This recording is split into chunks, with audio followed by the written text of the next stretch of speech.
What is going on, people? This is episode 2 of the Toxic Masculinity Show. I am Moneyboy Trey. This is my co-host Terrence Thomas, and there is Back a in black. description.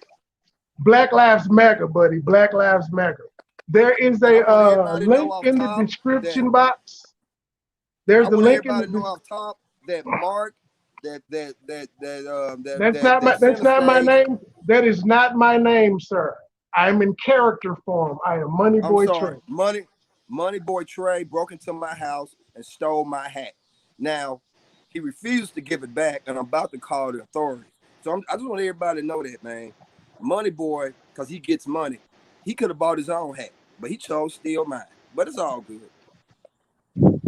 But also, people, there's a link in the description box if y'all want to join the stream and talk to us and let us know what y'all like or dislike. And also, Moneyboy Trey on all social media. So, parents, let's get into it. What has been going on in your life the past month since the last Toxic Masculinity show? Oh my goodness. Sorry, y'all. First of all, let me apologize. We meant to shoot more episodes, but that's totally on me. I've been moving. I started a new job, so I had a lot going on, but I'm here. We here. And so you know what? Let's kick this off with the NBA boycott. Now, I'm going to I'm going to open this segment by saying times have changed. Um, when I say times have changed, while these players boycott and sit down, I, you know, in our history, we also have a man in Black history. We also have a man named Jesse Owens who went to Berlin and kicked Nazi ass while Hitler watched. That's how he dealt with bigotry and hatred. He took it on head on. But that's where I come from. I don't come from sitting down and not doing the job that you're paid millions to do. Now, you may disagree with this, but the reason NBA NBA players, entertainers, sports stars, singers, whatever you want to call them, rappers, they do not reflect me. Oprah Winfrey doesn't reflect me. Barack Obama doesn't reflect me. LeBron James doesn't reflect me, because these are people with hundreds of millions of dollars, in some cases billions of dollars, who can afford to sit down when they get pissed off, or when they want to. You know what? I'm not even gonna say pissed off, because LeBron isn't pissed off. LeBron is being manipulated by his liberal handlers. He wants to incite. He's part of this current black entertainment, this current black circle of millionaires. He's currently part of that class that wants to drive up our emotion. They don't want us thinking. They want us angry. The Oprah Winfreys, the Barack Obamas, the LeBron Jameses, they don't want us thinking. They want us angry and emotional, because it's voting time. It's voting time. They He's want still black the people, GOAT. huh? I said he's still the GOAT. I mean, I'm not going to discuss that. He's far from the GOAT.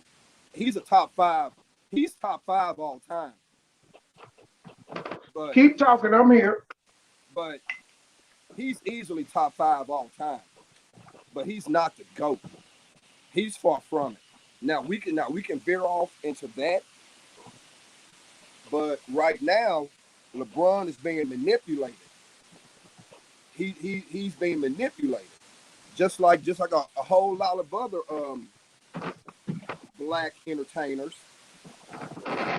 The key is to drive up our anger. They want us, because here's the history of the Democratic Party for the last 20 years. They want us angry when we go to the polls. They want us mad as hell when we go to the polls, because to them, That's the only time that we vote is when we're angry. They don't want us thinking about stock options, savings accounts, IRAs, um, investments, healthcare. They don't want us thinking about that stuff. They want us angry and mad when we go to the polls. And LeBron and his NBA brethren are part of that. They're totally a part of that. Now, when it comes Now, to do you go do you now, think do you think that they know that they're a part of it, or do you think their intentions are genuine, or are they part of the Democratic machine? you know what? And you know what? And before this broadcast, I thought about that. I really thought about that. I think the ringleaders of this social madness, Oprah and LeBron, I think they know. I don't think a lot, but I don't think every black entertainer or sports star know that they're being manipulated. I don't. I think in their hearts they think they're doing good. They think they're doing a good thing for the black community, and so But I will give them that pass. I will give I, them that. I'm torn on this simply because they're making it's like they're ignoring what a lot of these people are doing out here, making excuses for it. All they're saying is, "Oh man, another black man shot him, scared for my life, yada yada yada." But they're not they're not waiting on the facts of the case. They're not even acknowledging that that black person may have actually done something wrong for the police to be there fucking with them anyway. True, true, but here's the thing, and this is why Democrats are the most racist um, people, simply because it's like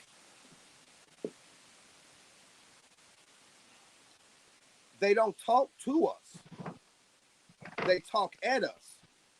Liberal Democrats and their brethren, this, this collection of vermin, what they do is they say, "No, black person, let me tell you what you need. Let me tell you what's best for you.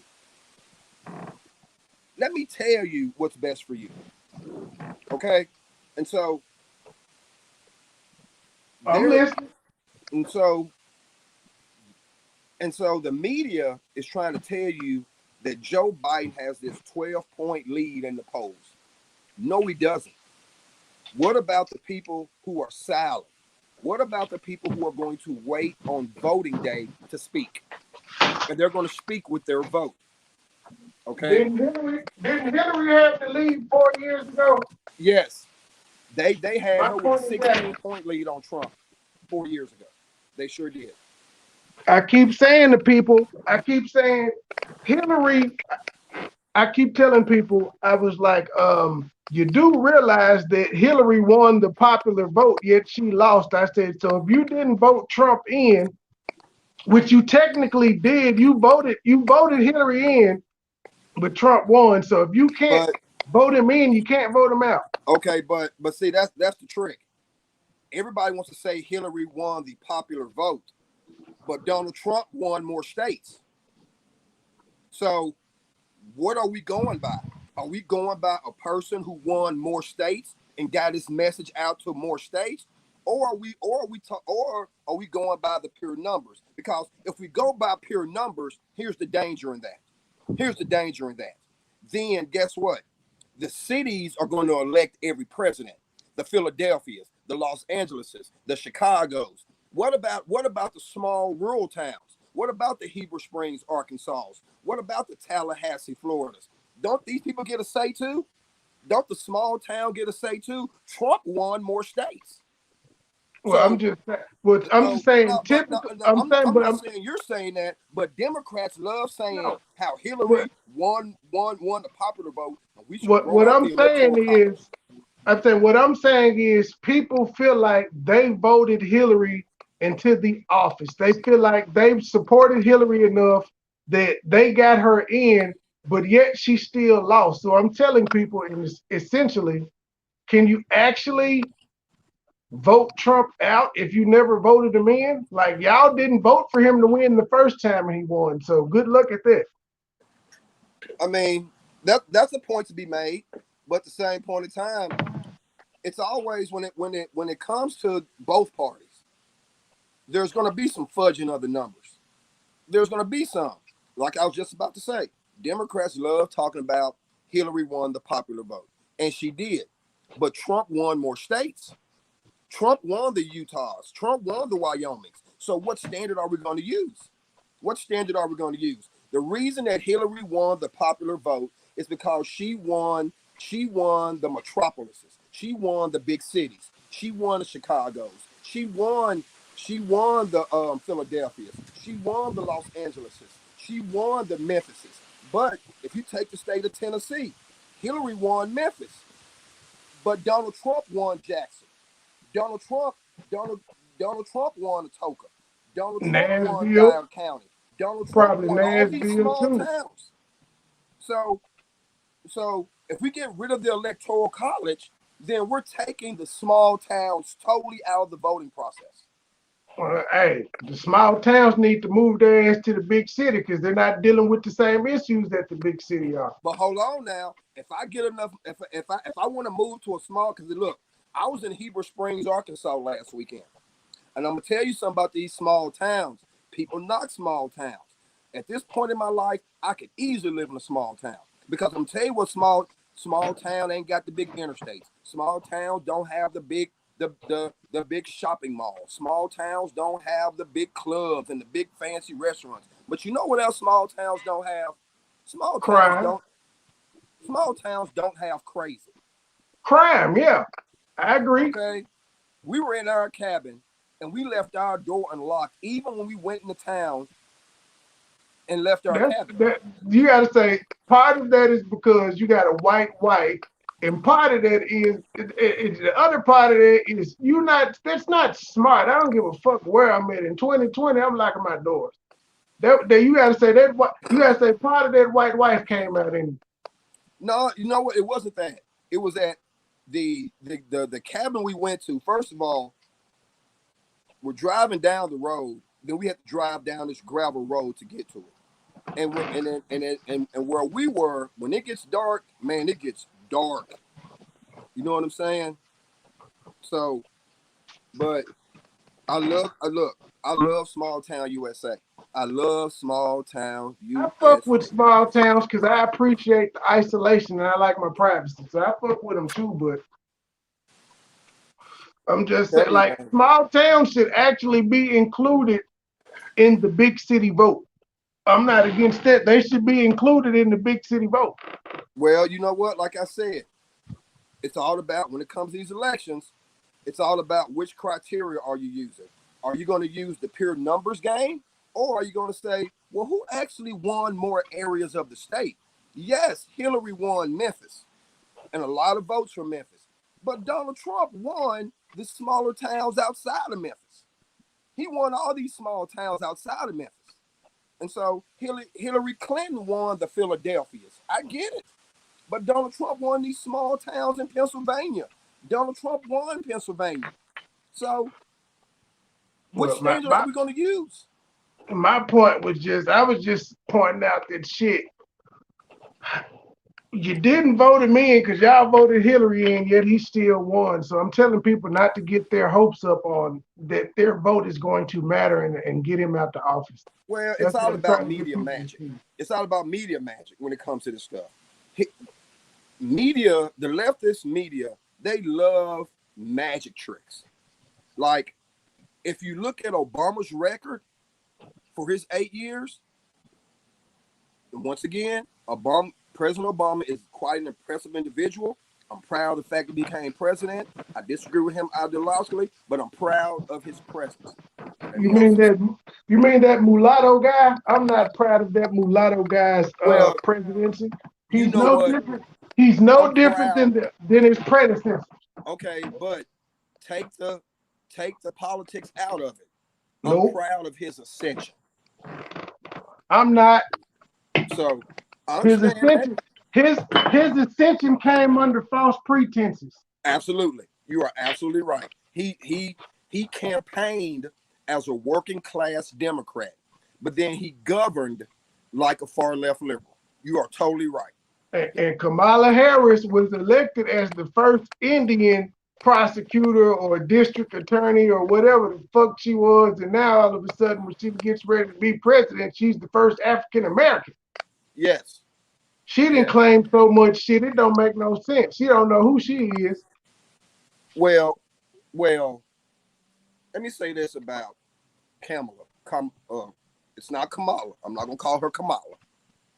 But let me say the Ugandan giant Kamala. There's only one Kamala, but and I it's will the say Ugandan giant. As proud as I am of her ascension, she is her political stances, her career, her presence politically is repugnant. She's a repugnant individual.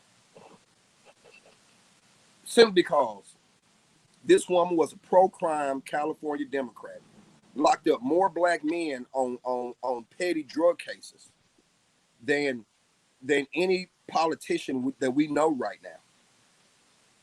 Here's a woman who has allowed a black man to sit on death row as we speak because she refused to introduce evidence that would exonerate him.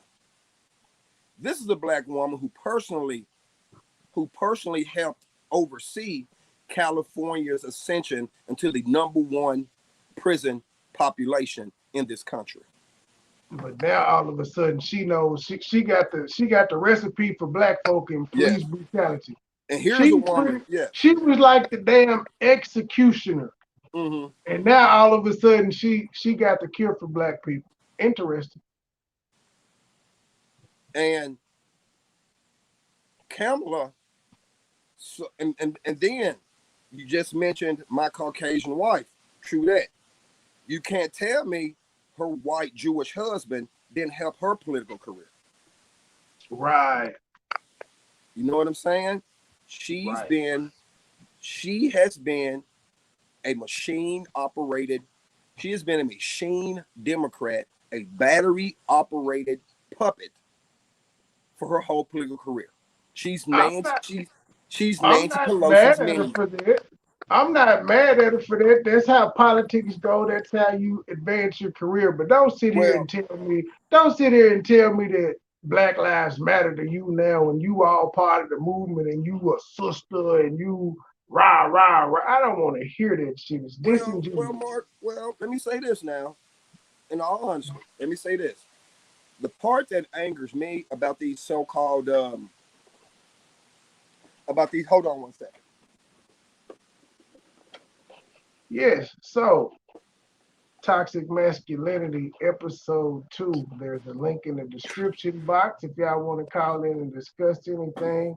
Check me out on all social media at MONEYBOY Trades. It's MONEYBOY Trades. You'll find all of my social media. We're at 247 subscribers on YouTube. Help me out, people. By the time we go live again, let's be at 300 subs. Help a brother out. I'm cooning for you all. If y'all don't know what cooning is critical observation of niggas. Because I don't want white people to think I'm one of these thugs out here. I'm not. White folk, I feel y'all pain because just like I don't want to be painted like all the thugs, all you white cops, y'all don't want to be painted in with the racist white ones. White people, all y'all don't want to be considered racist. So let's fight this shit together. White people, you all can coon too. It's okay to have critical observation of niggas. Because right now, y'all have white guilt. Y'all feel like y'all got to be down with the movement even though you don't agree with it and know it's bullshit. It's okay. It's okay. You know what y'all should do, white people? Y'all should start White Lives Matter. And every time a white person gets killed by the police, since it does happen more yearly, y'all should cut the fuck up. Y'all are too smart to burn y'all own shit, but y'all should cut the fuck up and then march on Capitol Hill with your rifles like you've been doing. But what do I know? back to the point I was making. The thing that perturbs me about Democrats, they're supposed to be the progressive party. But with Democrats, why they always got to go get a light-skinned Negro and try to call them black? A mix. Don't even say light skinned, a mix. And they always got to go get these mutt black people. Like you mixed with so much, like you a mutt. Okay, like it always has to be a Cory Booker. It always got to be a Barack Obama. It's always got to be a Kamala Harris. Have you heard about Cory Booker's gay? Is that him? I'm thinking about the gay scandals. I'm not sure. I haven't heard about it. It was you know what? It might not be Cory Booker. I might be thinking about it. No, it's the Gilliam dude. The Andrew Gilliam guy that got caught in the room with painkillers and white boy all in his guts. And he blamed the white boy being all in his guts on being a black man. Wow. It's so hard. It's so hard being a black man in America. I run the white dick. Well, you know what? We've opened the floodgates for this nonsense. And you just spoke about white guilt. Okay? And I want to touch on that. All you white people, all you white liberals, all you white guilt peddlers who feel this white guilt, can I just say something to you all? Go away. Go away. Just go away. Your white guilt is not helping black people. So white guilt person, go away. White liberal, go away. They can't though. It's almost like they're forced to, kind of like the NBA. The NBA has done everything. Like they gave $320 million for the black players to do with it. They put Black Lives Matter on the court. They let them put social justice messages on their jerseys, and they pay them back by boycotting Game 5 of the playoffs. Hold on, this is what's fucked up about the boycott.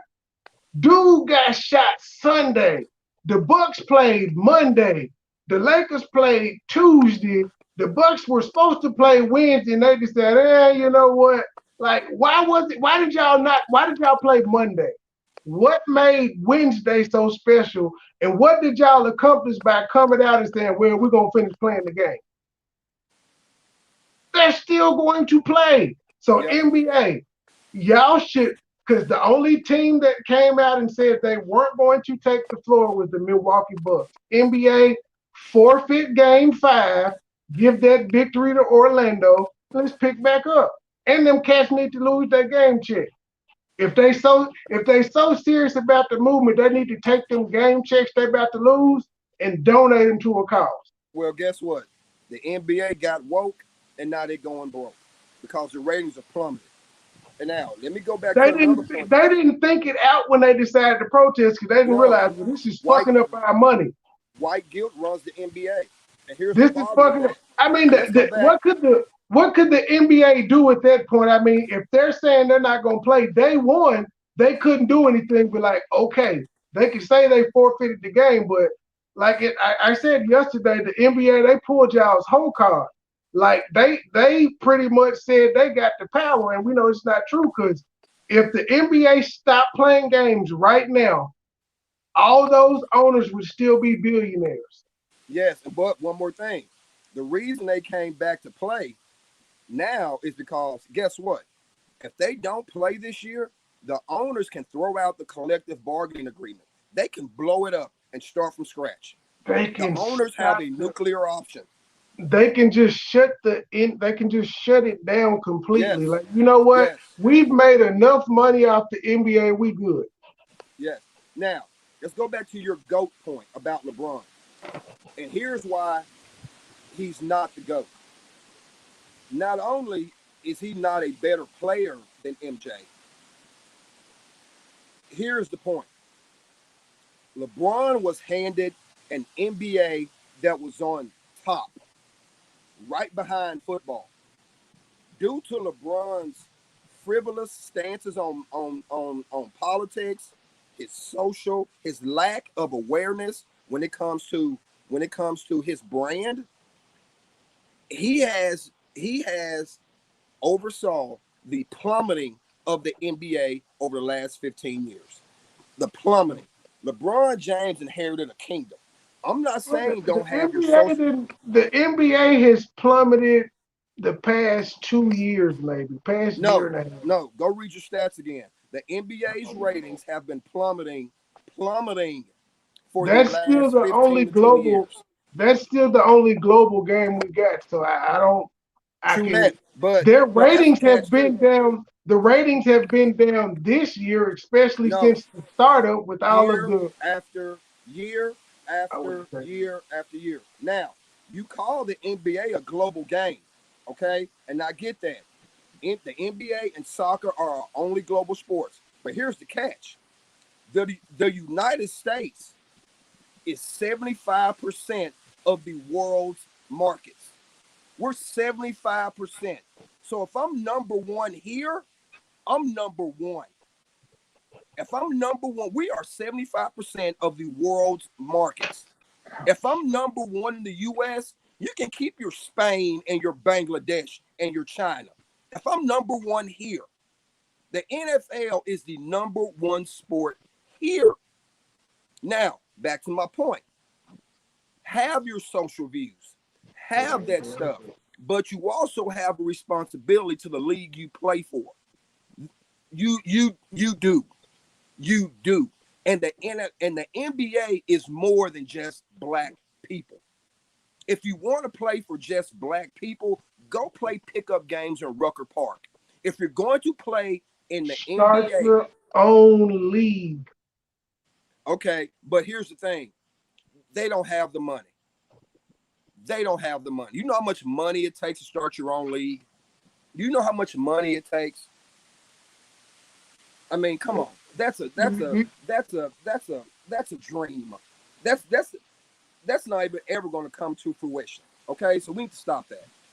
Hold up. I want you to address this comment. Somebody just said, "What about tennis?" I think that was the joke, but address that comment. Who is PG? It's a guy in the comment section. It's a Okay, so person, it's a guy that is tuned in. Thanks, PG, for the support. what are we live on? YouTube. Okay, we live on You know, YouTube. I'm still banned on Facebook for another, it's saying 11 days and 15 hours because I'm blocked once a month for saying black bitch. I figured it out. I Okay, have to stop putting a descriptive adjective in front of bitch and I'll be okay. you be getting baited. I do, but I like it so I like it sometimes because they call for the nigga and I show up. Well, Mark, you love to smoke. Just admit it. You love to smoke. I Just call admit, it what it is. I admit, You I'm a see, villain. you see smoke, you run to it. I'm a villain. But I mean Okay, that is and so toxic masculinity at its yes, finest, though. That I'm is why toxic too.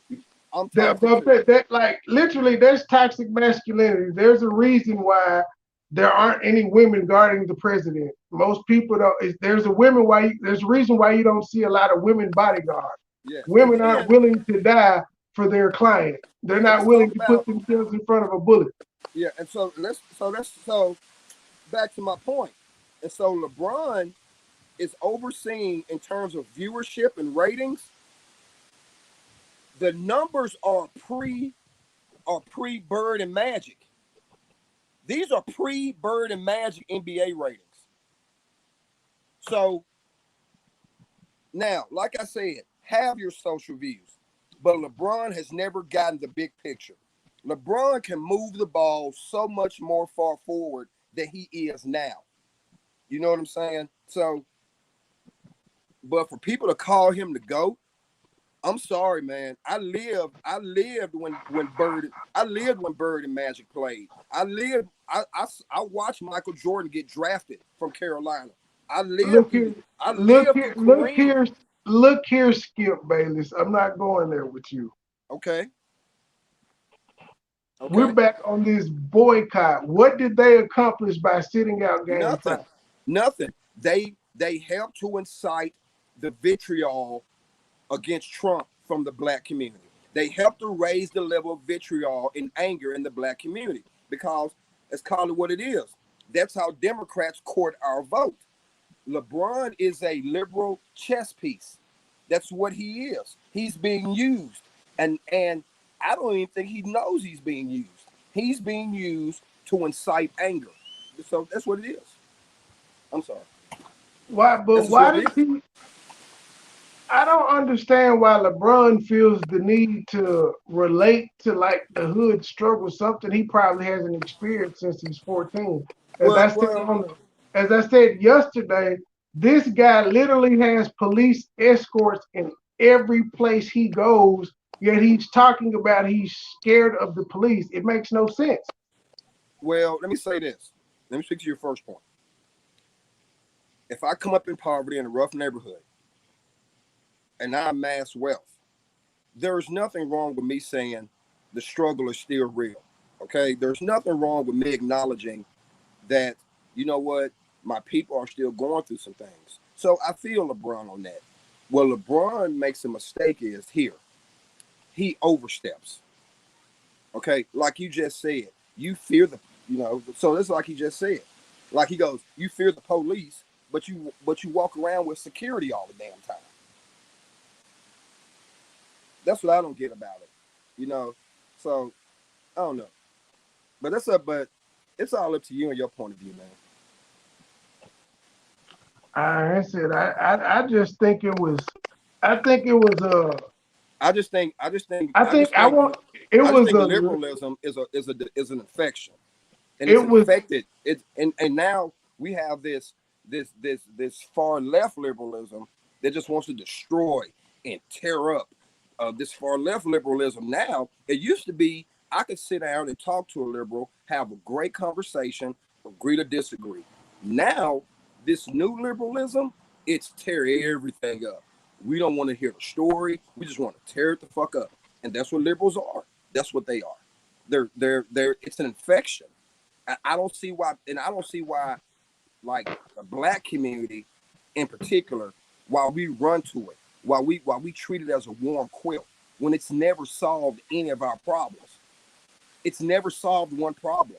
Give me one problem that liberalism has solved. Give me one. it's because we're a monolith, even though we're a monolith politically, even though we say we are. Okay, so why is it when I as a black man or you as a black man, why is it when we fight these principles or we speak out against these principles, we get name called? So you have black people fighting to keep you on the mental plantation. You have black people excoriating you because you chose to mentally leave that plantation mentality. But you And it's have black people who are fighting every day on TV, on radio, and magazines to keep you on that liberal plantation. Why is that? Why is it that black people as a community, we can't have open thought? We can't have, you have to be a Democrat to be black? That's well, no, but hold on. It doesn't matter if I work in the black community every day. It doesn't matter if I'm in the community helping kids, helping working class families. It doesn't all that doesn't matter. But because of how I vote, you can just you can just take my blackness away from me. That's what Joe Biden spoke to when he said if you don't vote Democrat, you ain't black. He thought he was going to get away with that. We have a he president. did get away with it. The Oh, host he didn't did. check him. Hold No, up for a no, second. there was no media onslaught of that comment. There was no now we No, have some people called him out for it, but there was no. I'm talking about the type of media onslaught they give Donald Trump every day. There was none of that. hey, Lady Snoop TV, thanks for checking in. Mar Productions, thank you for checking in. I mean it. You should get that inside joke. Thank y'all for tuning in. Lady Snoop, we got a link up as well. It's Toxic Masculinity with my co-host, Terrence Thomas, and we're just sitting here shooting the shit about the NBA protest. Eventually, we're going to get to Meg Thee Stallion and her line ways. And what do you think about what's going on with I can't think of dude's name. The guy that got shot in Kenosha, Wisconsin. I can't even think of his name. I don't know. The Jacobs guy that got shot 7 times by the cops. Yeah, I know. I know. I mean, I know what you're talking about. It's Jacob something. What do you think about it? Well, What do you think about Kyle? You know who Kyle is? no. Kyle is the 17-year-old white guy that was up there helping protect businesses. And from what I see, it appears that he got attacked. He defended himself. He was running. He got attacked again, and he shot 2 more people.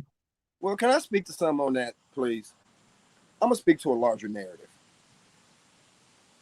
I think the whole debate is toxifying because America through the media Jacob Blake is his name. Jacob Blake.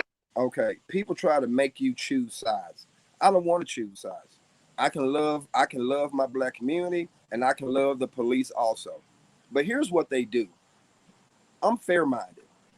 There are some bad cops out here, and I can readily admit that. But and we have a in America, we have a refusal to out these bad cops who bring their social baggage to the job every day. But at the same point in time, the black community needs to check itself on the temperature that we bring to these confrontations. See, I'm gonna tell you something that nobody wants to say. This whole fuck the police mentality and we hate the police mentality that plays into this too. We have we But have that mentality is not true because every time we have a problem, we call the police. yes, but at the same point in time, as a black community, and look, I'm fair-minded. It's I'm not only blind. rampant. I'm not It's look. I'm not only look. rampant amongst Yes, it. That type thought process is only rampant among a small section of black people. Let's keep it 100. true that. But at the same point in time, well, I'm not going to agree with that. But I will say this: LeBron James and his family ain't saying fuck the police. This is the no, same guy that has a police escort everywhere he yeah. goes. But at the same point in time, let me also acknowledge that there is a history of police mistreatment of black people from going from the 40s, 50s, and 60s. So to not mention that, I would be fake. But at the same point in time, why you have people, you have young people, young black children who have never had any type of negative confrontation with the police who hate the police because what they were taught by their parents. And so a lot of times the negativity that we're bringing to these situations is also an ingredient to these situations. Let's call it what it is. You have bad cops out here. I readily admit that. And you do have cops who bring their social baggage to to their job. I really admit that. But we also have a generation of young black people who for no reason they hate the police. The police can't tell them nothing. They can't be told nothing by anybody. They don't want to hear nothing. They boss, they grown, and they don't want to hear nothing either. And I said that mentality also contributes to these confrontations too. We have to be honest. There are corrections to be made on both sides, the policing side and the black community side. But we only want to talk about the bad cops. We don't want to talk about the negative energy that we as black people or that black people are bringing to these confrontations. People act like, look, I have been pulled over by the police for no reason, just like you have. I've been stopped by the police. I say yes, sir, I've no, sir. never been I've never been stopped for no reason. Well, I have. I felt like it was no reason. But at the same point in time, look, Were you guilty of what they said when they pulled you over? on occasion, I'll So tell it you this. wasn't. So it wasn't for no reason. Okay, Then. but okay. I'll say this. I'm not gonna say what part of town it was in. I'm not gonna say anything because I was so nice to the police officer and I was right around the corner from my house. The police officer allowed me to proceed home drunk. Right. Let me address a comment, Lady Snoop. I So I was let's sad quit that talking. the Look, I was hold on. Hold on. Give me a second. I'm trying to address the comment. I was sad that the kids were in the car as well, but he wasn't breaking up a fight. It's come out that he he had a restraining order put on him due to what happened a couple weeks ago. And so he was at the residence and he ended up taking somebody's car keys, but he had a restraining order on him. can So I he also wasn't there. respond? Can I So also he respond to Lady wasn't Snoop? he Can I also wasn't respond to Lady Snoop? he wasn't there to break up a fight, but also like his kids were in the car when they tried to tase him and he didn't stop. And if he got in the car, what was he gonna do? Put them on a high speed chase with his kids in the car? Well, let I me don't say this. agree with him being shot 7 times. 7 times is overkill, but I understand adrenaline too. I'm not saying he should. I could see 1 or 2 shots. 7 shots is overkill to me, but he didn't care. To me, he didn't care about his kids being in the vehicle. My thing is this, Miss Lady Snoop, how you doing? Let me say this: the police officer is not the caregiver of the children. Jacob was. If your kids are in the car, it's on you to make this traffic stop as peaceful as possible. And it's on Jacob to expedite the process of him moving on about his business. So if the kids are so important to you, I and Moneyboy, they should be that important to Jacob. If I get pulled over and my daughter's in the back seat, guess what? I'm gonna do everything I can to not inflame the situation. Right. Like In fact, I'm gonna try to use my kid to goddamn it get me out of whatever the yes, fuck and going on. like Money Boy and like Money Boy said, 7 shots were overkill, but at the same point in time, Jacob failed. He absolutely failed his children because he did not act in a way that expedited the process of him going on about his business. See, this new generation doesn't understand that discretion is important. There's a time to fight. There's a time to stand down. If I get pulled over with my kids in the back seat, that is not the time to fight. It is time for Exactly. me to stand down. It's time Right. for me to stand down. I can be a lion later. I'm going to be a lamb right now so I can be the Right. lion later. And Okay? it's not like it's a foreign concept, because if a real nigga from the hood walk up on you with that pistol, you gonna turn into a lamb. There you go. So, So it's not a foreign concept. I think just in 2020 with the Black Lives Matter movement and all that, it's emboldened people to just wild out. And people are failing to realize, yes, you can wild out, but the end result may be you dying. let's get something straight right now. When it comes to whatever protest groups are out there, if I own a business and you come to destroy my property, I will shoot you. I will shoot at you. I will shoot to kill you. I will shoot you. That's just me. I don't care what race you are. I don't care what um I don't care what nationality you are. Okay? Now, when you talk to Black Lives Matters, let me say this, Mark. Let me say this, and this is gonna wrangle some feathers. Who is this smart fellow that you mentioned? Huh? I said, who is this smart fellow that you keep calling? I I gotta don't meet know. this guy. Well, let me say this. Black lives don't even matter to black people. Say that again. Black lives don't even matter to black people. We And are for the hold up, and for the Umar Johnson effect, say it one more time. Black lives do not matter to black people. If black li- now, if black people would start treating black lives like they mattered, you would you, you would get a lot more people from outside of our community willing to listen. Listen. And if we would tone down the nature of our rhetoric to be more inclusive to those outside of our community, we will get more ears. Look, to all you so-called BLM supporters, you're full of shit. You are full of shit.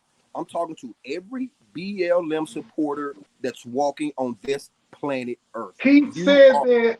He said that, not me. But y'all are full of shit. But he said that. Not me. No. And you know what? And let me count the reasons why. Cause what's going on, Savage Red Recovery? Hold up. Respond to that comment. That's a European way of thinking. I don't know what that means. Well, I responded. I said, what's wrong with the European way of thinking? What's wrong with thinking like Europeans? I don't know what he means by that comment. I can't comment on something I don't know the meaning of. It was a joke. It was a joke, but still, what is? Hey, I'm going to grab some squares. I'll be right back. Ladies and gentlemen, this is what black co-hosts do. They just run off to get squares.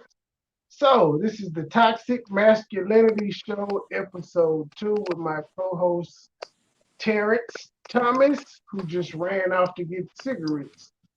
Check me out on all social media at MONEYBOY T3Y. Just type in MONEYBOY T3Y. You can find me on everything. Facebook, fuck y'all, because y'all block me once a month for 30 days. So I get like a good 24 hours of content in before y'all put me in the slammer again. But yeah, that is black privilege working for me, Savage. Ha. Ha ha ha. Black privilege. I can't be racist. I can say punk ass white boy, and nothing will happen. I can say punk ass white boy on my job in the NBA, and nothing will happen to me. Gotta love it. Gotta love it. I see your Savage Red. I see you've been cutting up with your pal video. Hit the link, Savage. Come in and give me your pal commentary. You're part of this toxic masculinity shit, which I said earlier, it's very needed. It's one of the reasons why you don't see women bodyguard. Okay, I'm back. I ain't taking no bullet for no stranger. Hey, there is my co-host. This is a nigga show, ladies and gentlemen. Now I'm going to expand on the point I just made when I said the BLM members are full of shit, and this is why. Black people are killing each other in records. I'll say this. Since the BLM protests have started, the murder rate in the black community has went up.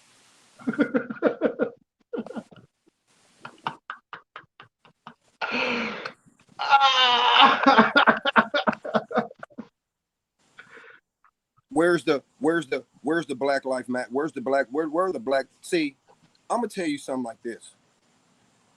You gutless bunch of BLM cowards. If you can't stand up to the people who live in your community, murdering those in your community, if you're too much of a coward to stand up to somebody who lives on your street, murdering somebody else who lives on your street, then don't come to me talking about Black Lives Matters. Don't come to me talking about Black Lives Matters when Hillary Clinton had the president of Planned Parenthood at the DNC convention 4 years ago. Do you know how many black babies? You know how many black babies that Planned Parenthood has killed? Do you know how many black babies Planned Parenthood has killed? Do you know how many of us are murdering each other? I don't know. I don't know the yearly numbers, but I know since 1976 that 46% of the black population has been aborted. Black Lives Matters is a bunch of horseshit. It's as horseshit as any white nationalist group. So to all these people who support BLM, I don't want to hear you whining when the white nationalists march down the street. I don't want to hear it. I don't want to hear it. Okay, I'm sorry. The BLM it's crap. It's crap. Let's just call it what it is. This ain't CNN. I ain't got to spare nobody's feelings. This ain't no damn MSNBC or Fox News. I don't have to spare feelings. Okay, I don't need no damn ratings numbers. Okay, I don't have to appease Black America. I don't have to talk in a way that tiptoes around Black America sensitivities. I ain't got to do that shit. I don't have to. I don't have to tiptoe around anybody's sensitivities. And all you white guilt people, people who are full of white guilt that want to treat black people as your convenient victims on a day-to-day basis, you're worse than the BLM. You're worse than the BLM. You don't have to say, you don't have to tiptoe around the Black Lives issue better, but Savage Red Recovery, my white brother, do you have to tip around it? Are you allowed to say fuck Black Lives Matter? I do say fuck Black Lives Matter, but it does come with consequences for me. And it's been 19 million black babies have been aborted since 1973. Well, I know it's 46% of the black population. I didn't know the exact numbers, but shit, 46% says it all. It's almost 50. Savage Red, can you hear me, bro? Yeah. Welcome. This is my fellow Hydra brother, Savage Red Recovery, Hell Hydra. We ended up meeting each other through Tommy Sotomayor's show. He has some Okay. very interesting takes on life, conspiracy, child support, all of that type of stuff. Hey, So he is Savage the Red, perfect what's a Lucy? A a Lucy's a loose single cigarette. cigarette from the corner store. Oh, okay. You lost. You are not black anymore, Terrence. I haven't bought a loose cigarette in my life. You are not black. But you asked, what is a Lucy? Damn. How Hey long you been man, white, dude? hey man, I buy my dope by the pound, man, not by the joint. So, Savage, you have a video out Goodness on gracious. YouTube that is doing I'm major outside, numbers y'all. So now about Kyle. I'm Can, outside, can y'all. you So don't have the wind. like what was your take on the Kyle incident? Because I personally thought that it was self defense in both videos that I saw. Oh, definitely self defense. I definitely definitely believe it was self defense. And not only that, but some new information has come out since yesterday that I just uploaded a new video about, and it's pretty good. It's pretty good, spicy info. I think he has grounds for self defense simply because the mob was after him. And in the first video, this guy's talking about, I want you to shoot me, and then attempts to run at him. Well, fun fact: that guy that he shot in the head, the first Had a guy gun. that that came at him, Had a gun. um, I don't know, like I don't know Which if he had a incident are gun we or speaking not. of, guys? Kyle Rittenhouse. Okay.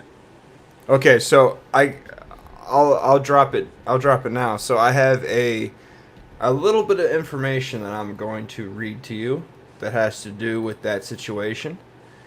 And if this loads, I will read it. And it's loading real slow like. It's about those three victims. Okay, so the first guy that got shot, the guy that got shot in the head, Joseph Rosenbaum. He's a registered sex offender slash sexual misconduct with a child deceased. Anthony Huber, domestic abuser, battery for assaulting girlfriend deceased, and the third guy, the guy that ran up on him. So the second guy I just read, he's the guy that had the skateboard in the video that tried to hit him. He's the second guy that died. He He was tried to a Peter Mills him. He tried to hit him with the Skeeter Mills. He assaulted his girlfriend. The third guy, the guy that got his arm blown off, he was a felon for criminal gun charges, which the guy that got his arm blown off also had a gun in his hand. So, being a felon and having a gun is illegal. And So what you're saying is that Kyle was a patriot and he did a public service, and I agree. yes, And he had his gun protecting people from these predators, right? He was correct. protecting property from being burned because they have been looting since Sunday. He drove from Illinois to help protect some property. I will go back into my point I was making earlier. You can't defend the indefensible. Okay, we, as not only a black community, as Americans, because I'm not African American. I've never been to Africa. Okay, I'm an American. An American as Savage Red. I don't hear anybody call Savage Red a European American, so don't call me an African American. I'm as American as anybody else. But we as a black community, just because police gunfire is involved, we try to make the people who caught the business end of those guns, we try to make them out as saints in the media. And we also try to make every incident racist without Yes. knowing that person, without verifying that that person I has a racist guarantee, past. Mark, Savage Red, I guarantee you both.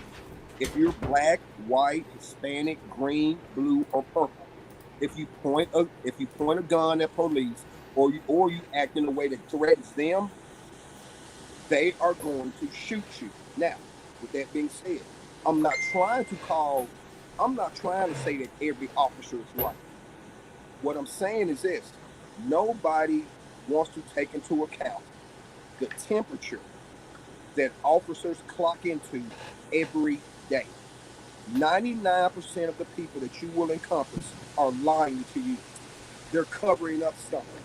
You go into the most intense situations, situations that I couldn't even fathom, and and you're held to a standard that's totally unfair by the media.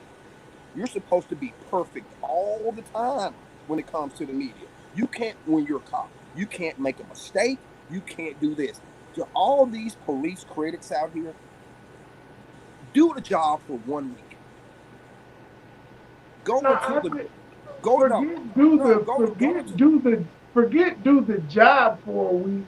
Just imagine not having police for a week. yes, yes, And somebody just broke in you, and you're a female, and somebody just broke in. You're a black female, and somebody just broke into your house, and you have no way of defending yourself. and then And you people can't call actually the police say, because you asked for them to get and you then funded. people actually say, if you get rid of all the guns, there won't be any crime. Why? Those are You know dickheads. what? If stupidity was a bird, you'd be flying your ass off. Right. So You can what get do we rid of the do? guns. So You can get rid of the guns legally if you want to, but all you're going to make is a whole bunch of criminals. You're going to make the ones that were legal criminals, and the people that have already been illegally carrying weren't going to stop anyway. now, let me say this. I think all three of us are sensitive to the needs and the wants and to the sensitivities of all Americans, black, white, brown.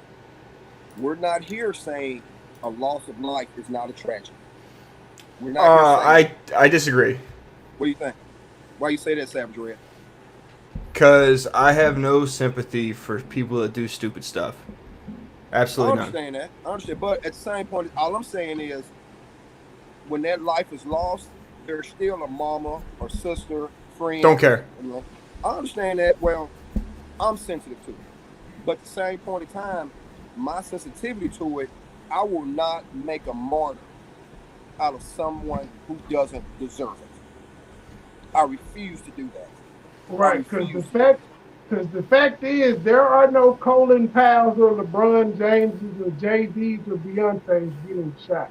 And can you people please stop saying arrest the cops that shot Breonna Taylor? I'm not gonna even tell you why. I'm gonna let Savage Red tell you why, so it can piss you off when he hits you with the facts, and you can say he's racist, but he's not because facts don't care what color you are. Why should they stop saying uh why should they stop saying arrest the cops that shot Breonna Taylor? Savage Red?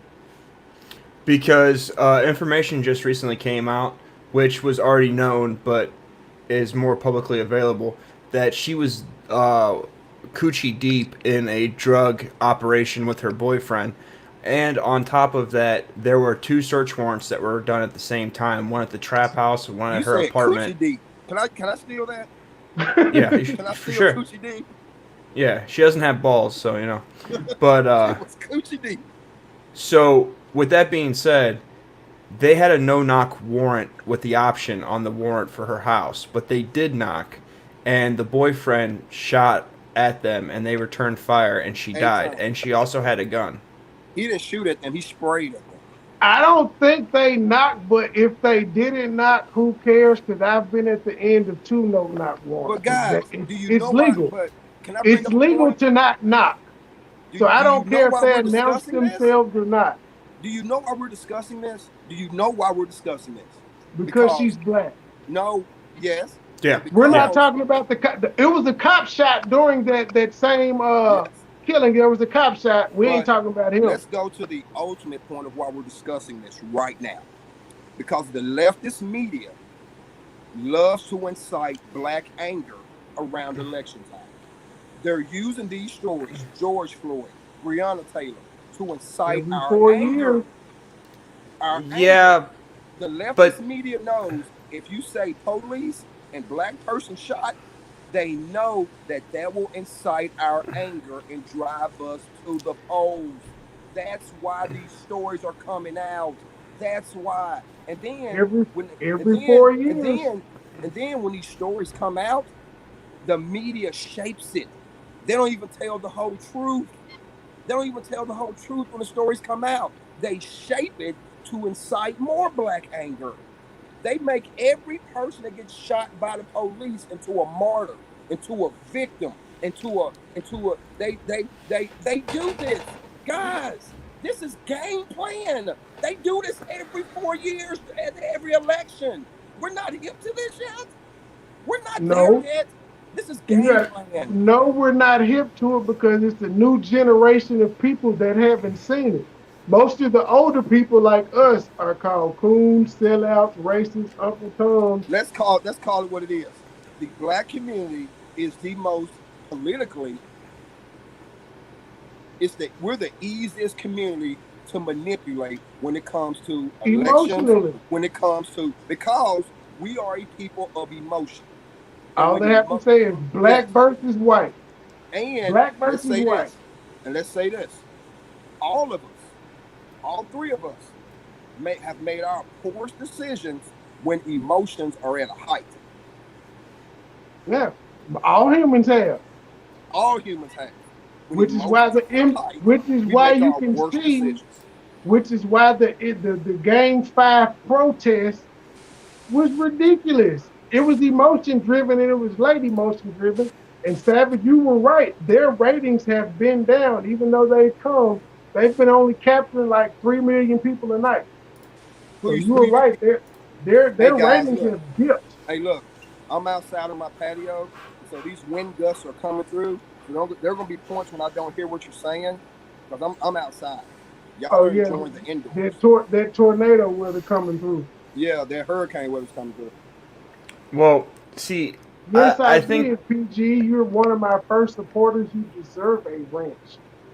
I think Who is that someone in the comments. Okay.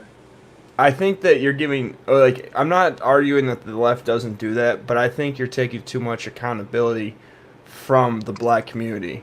Because even if the local media was to be like, hey, black man killed by police, people automatically put it in their mind that it's the police.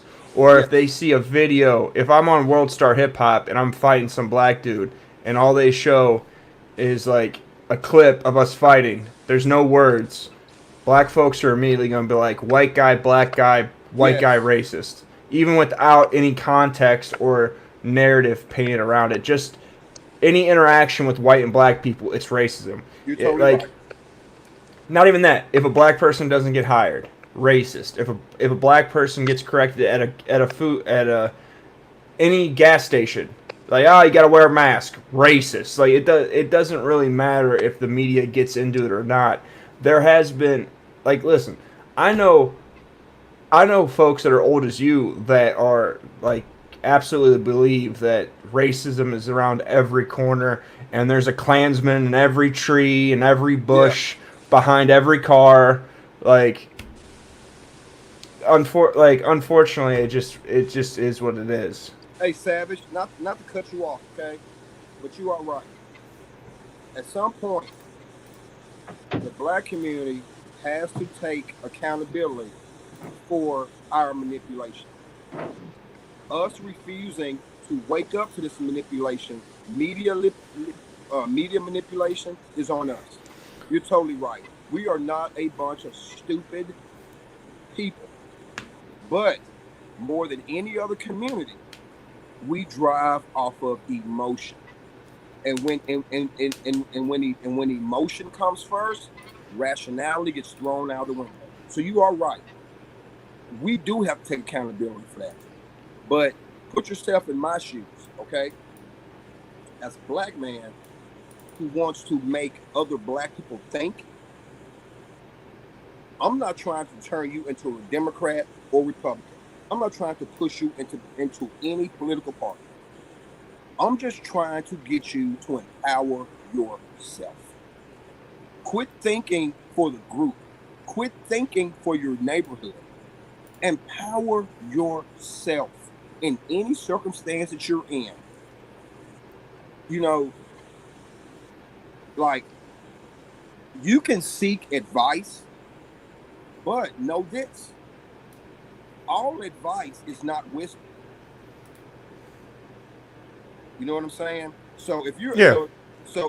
if you're a young black man and you go and get advice from somebody, from an older black person who's angry and bitter, they're giving you advice, but they're not giving you wisdom. If you get it from LeBron James, a high school graduate who's been a prodigy since he was 10. Well, no, We don't Savage even brought up a we great don't point even though. know Savage what brought type up a of great point. reading level he has, pretty much. Just be No, honest. but Money Boy, Savage had a great LeBron point. James did not know how to say subdue.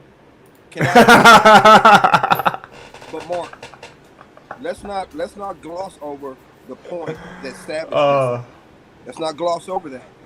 At what No, point? I'm not glossing over it. I'm going back to the point where Charles Barkley said it and was criticized, but I'm not a role model. All I'm I'm saying is not this. paid to be a role model. Well, that's fake. LeBron That's phony. James is only a role model for basketball and how to start schools and shit like that. He's not a role model for social justice or in the Well, hood let's issues. remove one thing. LeBron James has never started one school. With his $800 million net worth, his school in Akron is still being subsidized by the local Yeah, government. yeah, LeBron James is not operating it's any a school. charter school, but I won't take anything from him because he at least did that. well, Well, to be fair, you have to give him credit. He is a role model. If you want to post pictures of little kids grabbing your member. Ooh. just like they say, historically black universities. May I please Yes, say, LeBron James, I am look, still may I, attacking may you. I This is may I very true. please say, name me one historically black college? Because here's the deal. Lemoyne College. Nope. And I don't understand why white people aren't calling racism because they probably won't get admitted into Well, places like I'm gonna Lemoyne. I'm going to let you know why. If you want to call it historically black university because black people attended that university, go ahead. But most universities like Howard, Spelman were started by endowments from wealthy white individuals. Spelman was started by an endowment from J. Rockefeller. Like most So if you great, want, if you like want to most, call, like most great things in black achievements, so we can keep it real. This is so what we do. Well, to be honest, I'm gonna be honest with you. Um, I think college is a scam to begin with. So like, unless you're going for engineering or be a doctor or a lawyer, you really shouldn't go to school. You should really yes, just become your own, run your own business. yes. But at the end of the day, if if they want to say, oh, I went to Howard, I went to a historically black college, well, great. If that makes you feel good, then great. I don't really care. I don't care. It But doesn't matter to me. if I choose to go to Duke or Vanderbilt, don't blame me. Okay, all right. That's all I'm saying. But yeah, That's but black another. people don't even care about HBCUs like Look, that. liberal. They, Look, they I'm gonna don't tell you care something. about it like that. I'm gonna tell you something. If you go to college and you get a degree in liberal arts and you can't get a job when you graduate, that's on you. What That's the on fuck you. is a liberal art? Nobody knows. No, but they give out degrees in it. Yeah, But it has liberal in it. correct. So you know it's all Like bad. yes, like Savage just said, if you're not going for technologies, engineering, something like that, then don't go to college. But I'll say this: everybody isn't made for college. Let's quit treating college like it's an end all save all. There are great trade schools to be a mechanic. There are great schools to teach you how to frame and build houses. There are great. Everybody isn't built for college. PG, we're all slaves to somebody or something. It doesn't matter who you are. We're all slaves to somebody or something. Can Hey, I just say Savage, one thing? by the Compared way, to the Savage, the woman is God. Since I got you on the line, yes, she is. hey money She's boy, not. hey money boy. Can I just say something about LeBron? LeBron and his fake political stances, doesn't he make Michael Jordan look smart for not ever getting involved in this bullshit? Yeah, because at least Mike pretty much went by no comment. He made a couple comments, but for the most part, he went with the no comment. It My just look, depends on what you're measuring. It just depends on what you're measuring. what do you mean, Savage? So LeBron's not a. LeBron isn't a degenerate gambler. He also. Michael Jordan wasn't Oh, either. Michael Jordan has gambled a lot. Like Yeah, that's part of but you said that. degenerate. A degenerate gambler is when I go broke and my wife and Antoine, kids lose the Antoine house, Walker. we lose everything. Antoine Walker. Michael Jordan's worth No. Antoine three Walker. billion dollars. Okay, if he gambled away 100 million on gambling, I'm cool with that. A degenerate is when you go and steal your daughter's earrings because I'm gonna No. gamble them. A degenerate just means you can't stop. Why should he's worth $3 billion? Yeah, but if I'm worth $3 billion and I shoot heroin, does that still make me a fucking drug addict? Of course it does. I just have money to feed the habit. Yes, That's and the only that goes back difference. to look. When you poor, you crazy. When you rich, you're eccentric. Uh, they Well, used to call they used makes to call sense. everyone that was crazy back in the day eccentric. No, when But you're look, nobody ever called Liberace crazy. Everybody called him eccentric. he was also gay, so kind of. Yeah, but at the same point in time, if Liberace was living in Arkansas on $35,000 a year, they'd call him crazy. He's worth millions, and they call him eccentric. Look, Michael Yeah. Jordan was a gambler. He wasn't no degenerate. Degenerate is when you lose the house, the farm, everything gambling. Michael Jordan sustains right now a $3 billion net worth. Look, Savage, and look, if you think about it, Savage, that kind of does make sense going with the pedo theory that you have because a lot of the people that are celebrities we call eccentric and we call extremely talented. And you know we say all them motherfuckers are crazy. Yeah, And they get to get but away with a lot of shit because they have money. yeah, but what's yes, more true? What's more true though is back in the day, all people that were like crazy, they called them eccentric. Now they call true. them crazy because we have a different understanding of Yeah, of but mental health. But they're also dead too. regardless, the point that I'm making though is he had to go play baseball for a year because of his gambling. But we don't know Yeah. that. We don't know that. That's like we like. I get That what you're that saying, is His but that his is we don't that know is father, for a like, fact. that but is heavily sourced. It's almost fact, but the NBA won't No, go on record I. saying it. You know what? I would uh, need both of y'all to send me some facts that back up that But statement. I'm not saying just that. before the last dance, that was intimated by like everybody that Mark, Mark, Mark, that was his alleged punishment. He was suspended Mark. for a year. Look, if you have $3 billion in your bank account and you go and gamble away 75 million, I'm not going to call you a degenerate. Okay, I'm not. Yeah, but see, but you're working under the premise that in order for you to Just have a because they drug got money. addiction, You're working under the premise that to be a gambling addict or a drug addict, you have to lose everything and live under a bridge.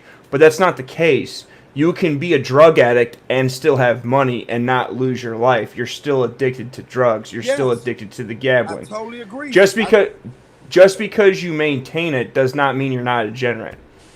Look, If you put your $1 million career in front of if you put your gambling in front of your $1 million career to where you actually have to go play baseball for a year where you suck horribly at to go back to playing basketball, like that's a problem. can I just say something? When Michael Jordan came to Memphis with the Birmingham Barons and they played in the old Memphis Chick Stadium, I was right there, baby. I was right there to see MJ take batting practice. I was right there to see MJ take his axe. Well, Okay, that's cool. Like, but Terrence, check this out.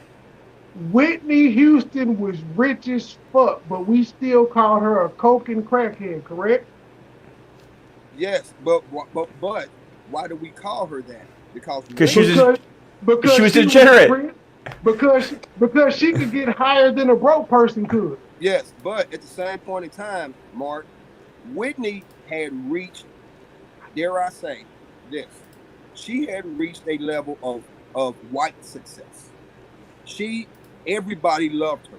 White, black. She was on top of the world. Doesn't matter. She still was a drug head. But Rich, yes, rich, poor, she was a drug head. The reason that we That's all criticize that Savage Whitney, is. That's all reason- Savage is saying. Savage True. is saying that just because LeBron James may be worth $500 million, he could be fucking off a lot of his money gambling, just like Antoine Yes. Walker did. and what I'm saying is, both of y'all are right. Both of y'all are totally correct. All I'm saying is, if you see a junkie in the streets with no money, you're gonna treat them one way.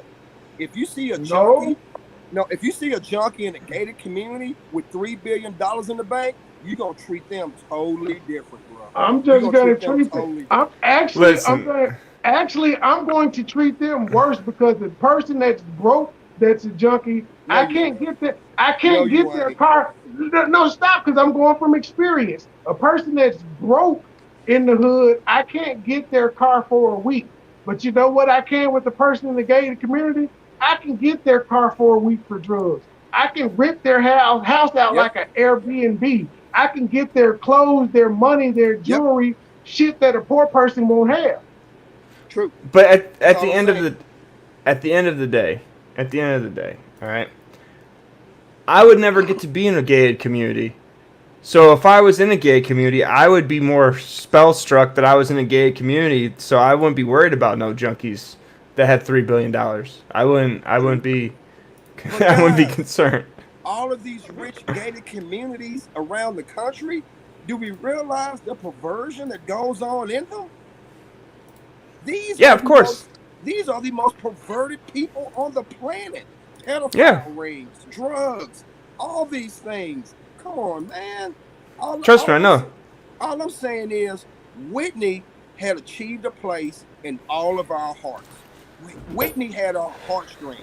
We all love Whitney. When we found out Whitney was a junkie, we were all crushed. Because Whitney Yeah, but- had achieved a place When we in our were with hearts. George Floyd, we all- weren't look, crushed when we found look, out George Floyd was a I'm not junkie. even a fan of Whitney Houston, but we all remember, we all got one great Whitney Houston song in our mind. We all. No, I don't. Not You one. don't?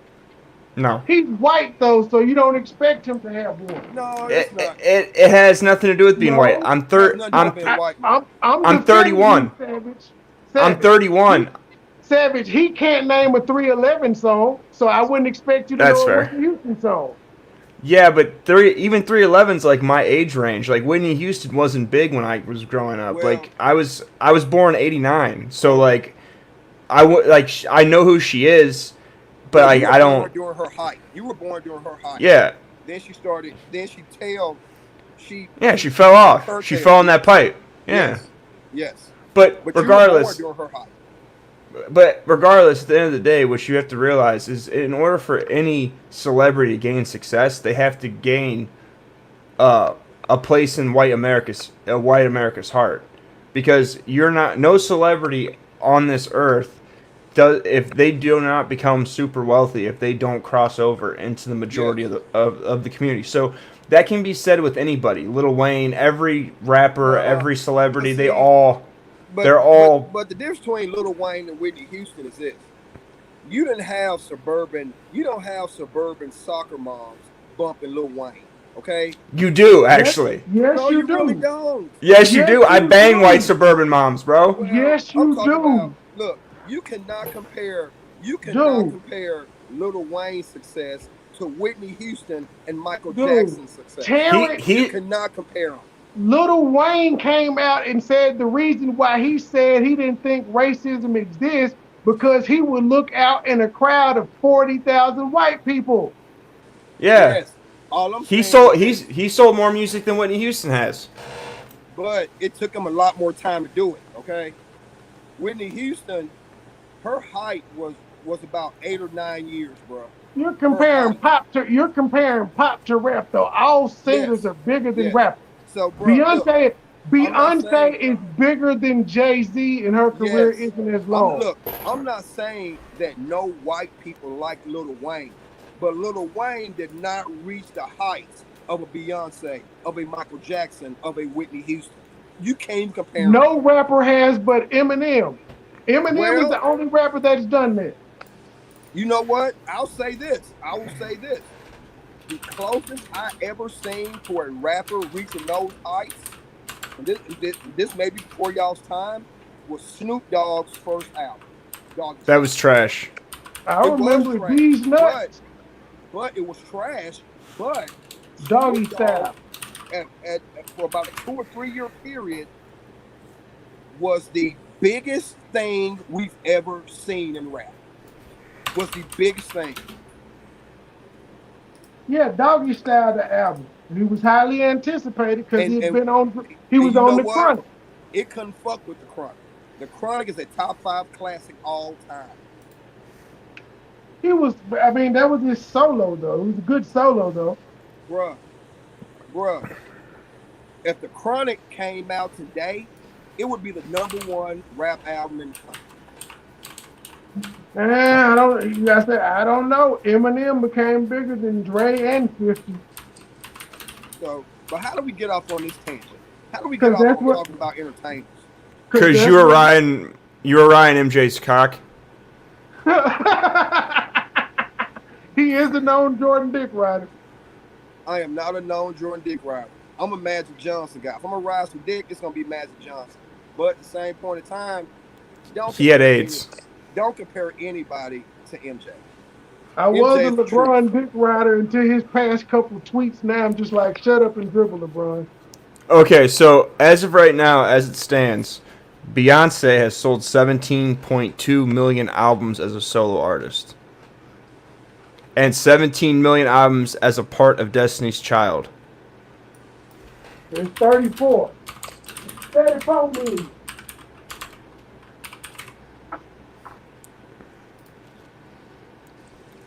Lil Wayne has sold 120 million records. 120 million records, including more than 15 million albums and 37 million digital tracks in the U.S. Okay. Apples to oranges. It still doesn't put him on the same crossover plateau as Beyonce. He's also not a woman, and he's also not married to Jay-Z. Well, actually, Beyonce was huge before Jay-Z. She wasn't. Yes, she was. Destiny's Oh, Child. she was. Beyonce was huge before Jay-Z. Beyonce No. was huge before Jay-Z, bro. No, she was definitely popping, but she was not. She Bruh. was not the. No, Jay-Z she didn't go has so. not. Jay-Z has not helped her career at all. Her being Bull- popping is what attracted Jay-Z. Jay-Z Yes. has not helped Beyonce's career at all. She wasn't even solo until she got with Jay-Z. It was after she got with Jay-Z she went solo. Beyonce would have been Beyonce without Jay-Z. There's no way in hell. Yes. Absolutely. No. And I I'll don't know. say this. Google and I'll what her say this. first. If Google I'm what an her Asian- first album sold. No, I think and no. Jay didn't come into her life until they did Bunny and Clyde, like the '06, '03. Jay Z came in around '03. She was solo at like '02 because I remember jamming the last Destiny's Child's album in '01. And I think they had already switched up members in like '01. Yeah, but if you remember, in the she came out with that song "Soldier" with Lil Wayne in like '04. Yeah, that was T.I. Yeah, that was the year after she got with Jay on his album. But like Jay got with her because he knew she was blowing. Okay, so the album, her first album was she sold 317,000 copies in the first week. It's like B-Day, right? Wait. That No, I'm asking what's the name of the first album? so it says the album debuted at #1 on the U.S. Billboard charts, earning Beyonce's highest debut sales among Destiny's Child members' solo albums. What the fuck does that even mean? They're counting how many. They're counting the Destiny's Child albums with, I guess, solo. I Let me go down into the numbers. Yeah, Crazy in Love was big. The '03 Bunny and Clyde was big, and man, they had a lot of good songs together.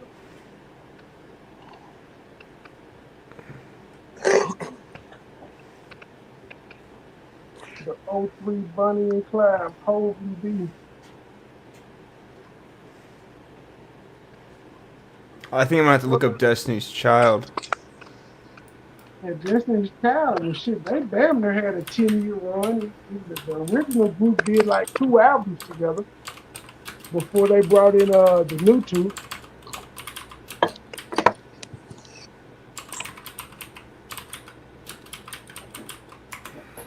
Ladies and gentlemen, this is the Toxic Masculinity. Ladies and gentlemen, this is the Toxic Masculinity Show. I am your host, MONEYBOY Trey. My host, Terrence Thomas, is doing some shit in the background, and Savage Red is currently on as our guest. no, I'm mobile. I had to come inside. The rain came in. Okay, so their first album, released February 17th in 1998, which was called Destiny's Child, 831,000 copies sold. Now we go to their second release, The Writings on the Wall, July 27th in 1999, was 6,400,000. Their next album, Survivor, which was May of 2001, was 4 million. Destiny's Fulfilled, 3 million. That should have been the last one. And then they have a Christmas album that came out October 29th of 2001. That's It just says platinum and gold. It doesn't really say numbers. so it at least did a million. Because if you got to go 500,000 to get gold, and you got to go at least a million to get platinum. We've gotten That album sucked though, and that was we've the gotten last very thing they off did. topic. Well, it's Okay, so- toxic masculinity. That's what we do. Yeah, so if you count these numbers up, that's 7. That's 13. We'll say 15. We'll say 16 million. We'll say altogether from 1998 to 2004, you've got 16 million. All right?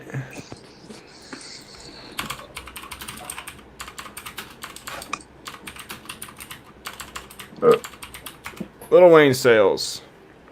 Point is, he's saying that Lil Wayne did all of this, and you were saying Lil Wayne didn't have white people's backing and following, and he No, didn't that's go not what I pop. said. Lil Wayne No. went pop when he did How to Love. What I said was When he did Leather So Soft, he went pop. no, that's not what I said. What I said was Lil Wayne has never reached the crossover status of Beyonce. Well, he's For showing you. He's showing you by record sales he had. Well, record sales is only one aspect of it. There's Okay, branding. but I'll do this one song. Google Savage Red. Look up how many what Okay, How to Love single sold, and that was the okay, song he went crossover on. okay. Hold on a second. Hold on a second. Hold on a second. So back in '99, he came out with "The Block Is Hot." That was platinum, 1 million first solo album. All right. Then he came out with "Lights Out." It went gold. 500 Degrees went gold. The Carter went out Plat. with eight. It went gold. It went with 878,000. The Carter 2 came out with 1.4 million. Now that is from 1999 to 2005. All right. So like Father Like Son went gold. The Carter 3 in 2008 was 3.8 million. Rebirth was 849,000. 2010, I Am Not a Human Being was a million. Or I no, it will was say gold. this. I'll say this. Beyonce, due to her status, has a chance to make $1 billion. Lil Wayne doesn't. Due to her endorsement portfolio, due to her branding, Lil I Wayne can would agree never with reach that. the crossover status of Beyonce. And But see her Beyonce, that's being a female, and her being a female, I can agree but with that. yes, a light that skinned female. When I say crossover status, it's more than album sales. It's branding, it's endorsements, yeah. its effect on pop culture. Beyonce has Okay. way bigger effect on pop culture than Lil Wayne. No, pop culture definitely not one. Two, Yes, she has. that comparison's apples to oranges, because that's you can't do branding stuff because again, Lil Wayne, his music genre doesn't really do branding that well. You Well, you can't all take any gangster rapper and compare it to a singer that talks about love and say, well, I'm Truck following. fit, Well, I well, can hold say on, truck fit. hold Little on. Well, Little hold on. Wayne's I'm following. clothing line truck fit is not for black people. It's Well, for hold white on. I'm skateboarders. following. I'm following y'all's lead. I'm following y'all's lead. Y'all are the ones who introduced this comparison. Now y'all are telling me I can't compare. I'm No, following no, y'all's but lead. Y'all what? introduced this comparison to the table. no, What no, I'm saying no. is, Listen. You said that he never got the crossover status, I and didn't I say that. said, I didn't wait. say that. You said that he never crossed over like Whitney Houston or Beyonce. That's what No, you he said. didn't. He didn't. And what I'm telling you is, Bling Bling, that became cultural in the United States from a song he was on that Yes. it wasn't even his song. Yes. Wasn't even his song. He just said it and it became Yes. cultural. We all use bling. Yes. White and black people use the term bling bling.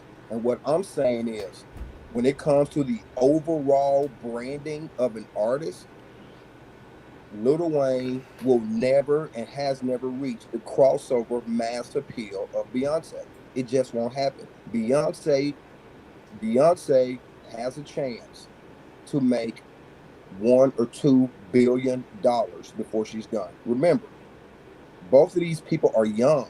Lil Wayne's in his early 30s, Beyonce's in her early 30s. Both of these people are young with a long way to go, good Lord willing. All I'm saying is He's Beyonce not has a in his chance. early he's not in his early 30s. He's 40. He'll be 40. Well, he's older than Beyonce then. But Yeah. she's Little Wayne should be like 36 or 37. okay. Well, then Beyonce is what, 32, No. 33, Lil Wayne was 34. born in 1983. I was born So he's 1989. 37. He's born I'm in 30. 83. He's I'm 37. 31. He'll be 38. I think he turns 38 this year. Well, Okay. yeah, he's 30. Then That's why I said he's 36, 37. what I'm saying is this. Beyonce will make $1 billion when all and here's the thing. And here's the thing about Beyonce. What we don't understand about Beyonce. She doesn't have to drop an album every year. She's at that status now. She can drop an album once every 5 years. The look. If I was an agent in the business, if I was a manager, she's the number one artist that you want. Her appeal and she's a cash cow, and she's only touching the tip of the iceberg with her talent. She's only touched. Okay, We've seen everything listen. Lil Wayne has. We've seen it. Lil Wayne, he's run out. He's done. Beyonce's just getting started. Wayne Okay, has a so popping podcast and clothing line, buddy. Okay. listen, bro. If you go any harder on Beyonce, Jay Z might send a hit squad on you because you really on his girl, bro. No, But honestly, I don't like. Honestly, let me say this first of all. I don't like her music. I can't. I'm not a fan of it. I'm not a fan of her as an individual. But I'm objective, and I would. I don't have. Look, I don't have to personally like you to be objective and honest about your talents. If you take Dick look, riding Beyonce, Beyonce. How dare you on Beyonce, toxic masculinity? Beyonce. Regardless of how I feel about her music, I never listened to Destiny's Child. I never listened to her solo stuff. But at the Excuse same me, point in sir. time, We do she not is. talk glowingly about women on toxic Well, yes, masculinity. we We do. will yeah, not Yes, we have do. this shit. We do But at not the fuck same, her. but at the same point in time, yes, Jay Z has got more money than Beyonce. But Beyonce, she's just as big as Jay. She didn't need she's Jay Bros for not. her over career. hoes. Bros over hoes. She, You lost this one. She didn't need Little Jay Wayne for her wins. career.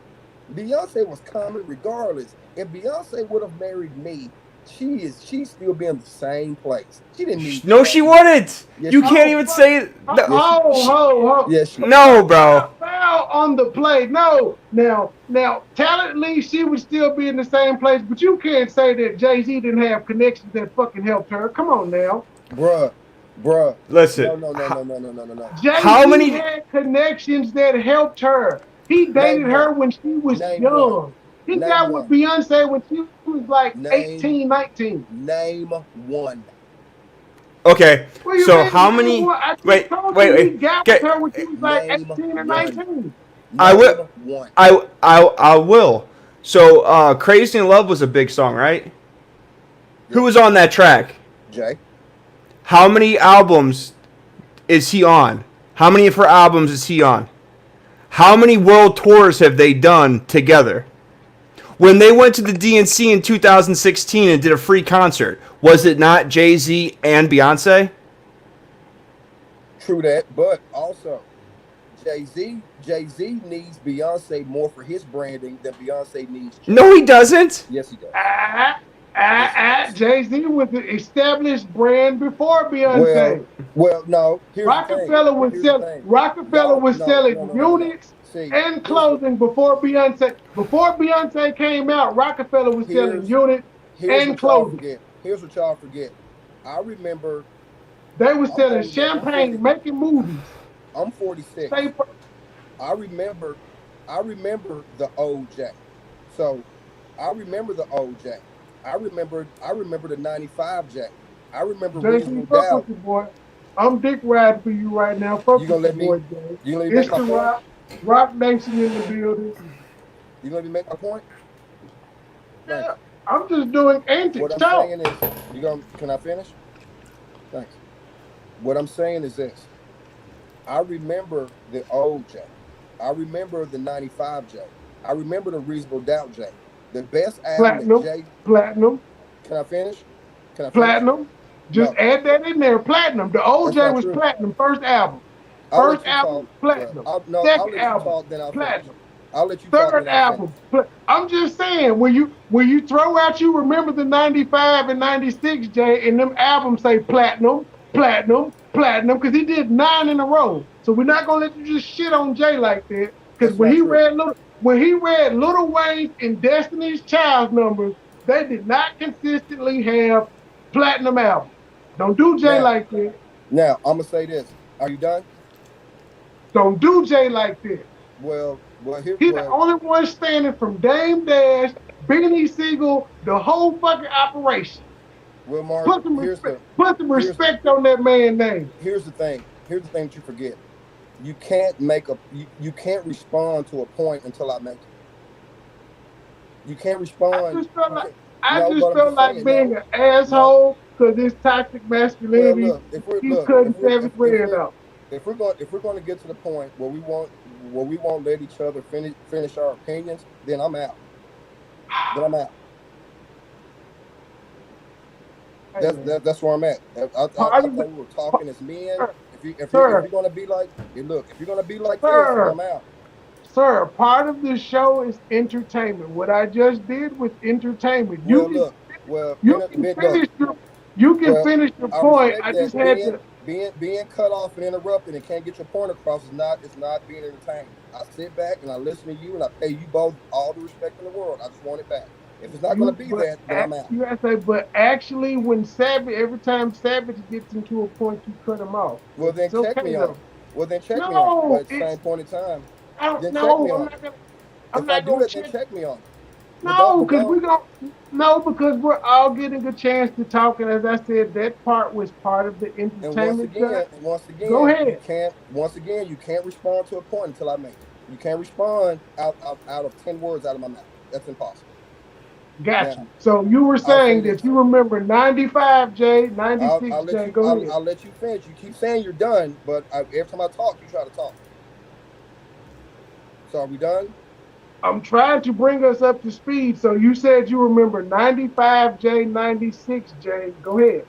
Well, like I said, I remember 95 J, and I remember the Reasonable Doubt albums that couldn't get on the radio. Because you know why?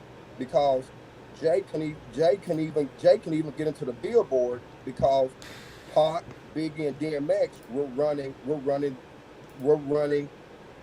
things. Now, I will say this: Reasonable Doubt became a platinum, went platinum 10 years later. It did not go platinum when Jay released it. Once Jay became a household name, then his earlier albums went platinum. When Reasonable Doubt first, let me finish my point. When Reasonable Doubt first dropped, Reasonable Doubt didn't even move 500,000 units. It didn't. I'm not. I'm not about to. Jay's first platinum record based on album sales at the time was Blueprint. None of his albums went platinum. Jay's first 3 or 4 albums went platinum Fact after check the that fact. on reasonable doubt. Oh, I'm not. No, go ahead. I was just telling Savage to fact check that reasonable doubt 10 Yes. years later. State. Now Go ahead. it's going to show up platinum, but I lived it. When Jay first came out, man, he couldn't even surpass DMX. I remember the first Jay. I remember It'll walking tell you if around. it took I 10 years to remember. go I platinum. remember walking around trying to convince cats that Jay was bumping. I was a huge Jay fan back in the day, but cats wasn't feeling Jay when he first came out. When Jay first came out, man, cats wasn't feeling Jay. Cats was not feeling Jay. Jay had to grow on us. Jay wasn't no dude that came out to shoot like DMX and he had all of us banging. No, Jay was not that, bro. Jay was not that. Jay's first couple of albums, Reasonable Doubt, was just a classic. It You didn't even don't move remember him to 500,000 reasonable doubt. units. Jay's You don't Jay's remember him to reasonable doubt. Jay's That's when Jay's you early learned of him. Jay's early releases did not go platinum until he became a household name. Jay He did was not hit his also Jay Z he did was not hit his underground. stride until 2001, 2002. The He was Blueprint is what started him off, bro. he But was underground in his earlier albums, and he still was doing songs with Biggie and shit. no, And now Reasonable Doubt was a hard release. Reasonable Doubt was a big label release. It was. Reasonable Doubt was a big Okay, label okay, release. so his it says first here one, that it says a reasonable doubt went silver June Told you, 29th of 2013. It told went you. platinum in 2016. Thank you. Now, if you go In My Lifetime Volume 1, it went platinum in 2016. Thank you. Platinum went Hard Knocks Life Volume 2 went platinum in 2016. Or no, it went platinum 5 in 2016. It went platinum in 2013. It went silver in 2013. Life and Times of S. Carter went platinum in 2016. Went silver in You're backing up my 2013. point. You're backing up Went my gold point. in 2013. The Dynasty Rock La Femme was 1999. That came out in 1999. was 2016. It came out in 2000, but it we went fact check platinum. around here, It player. it went silver Actually, in that's 2013. not true. Actually, La Familia came out in 1999, but I don't know why Release it says 2000. But in 1999, I can tell you what I was doing. Bro, I was working at Hickory Ridge Mall. I went to Pop Tunes about the album Rock La Familia in 1999, bro. I'm telling you, I was a huge Jay fan on his first 4 or 5 albums. I was huge Jay.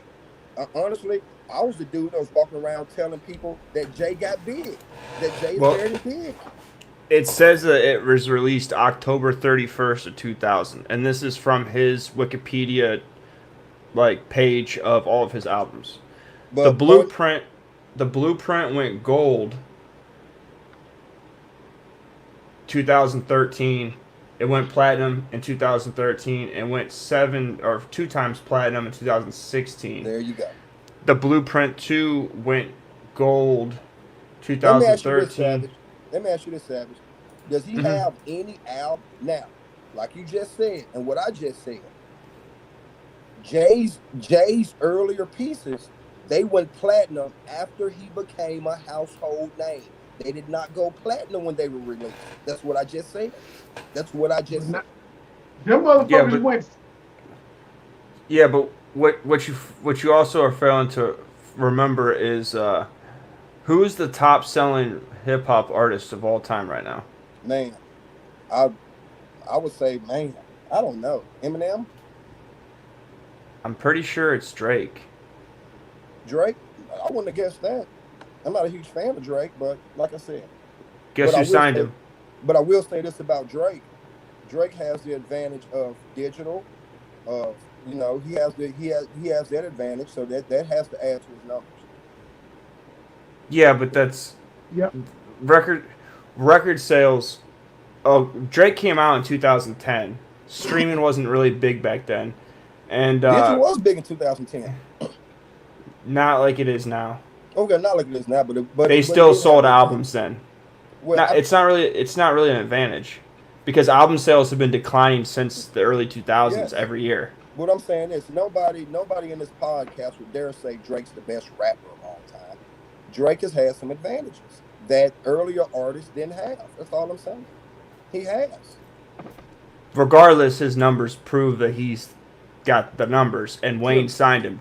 Just like the best-selling female artist of all time is Nicki Minaj Right. as of this Yes. point, Now, and she was signed by Little Wayne. back to my original point.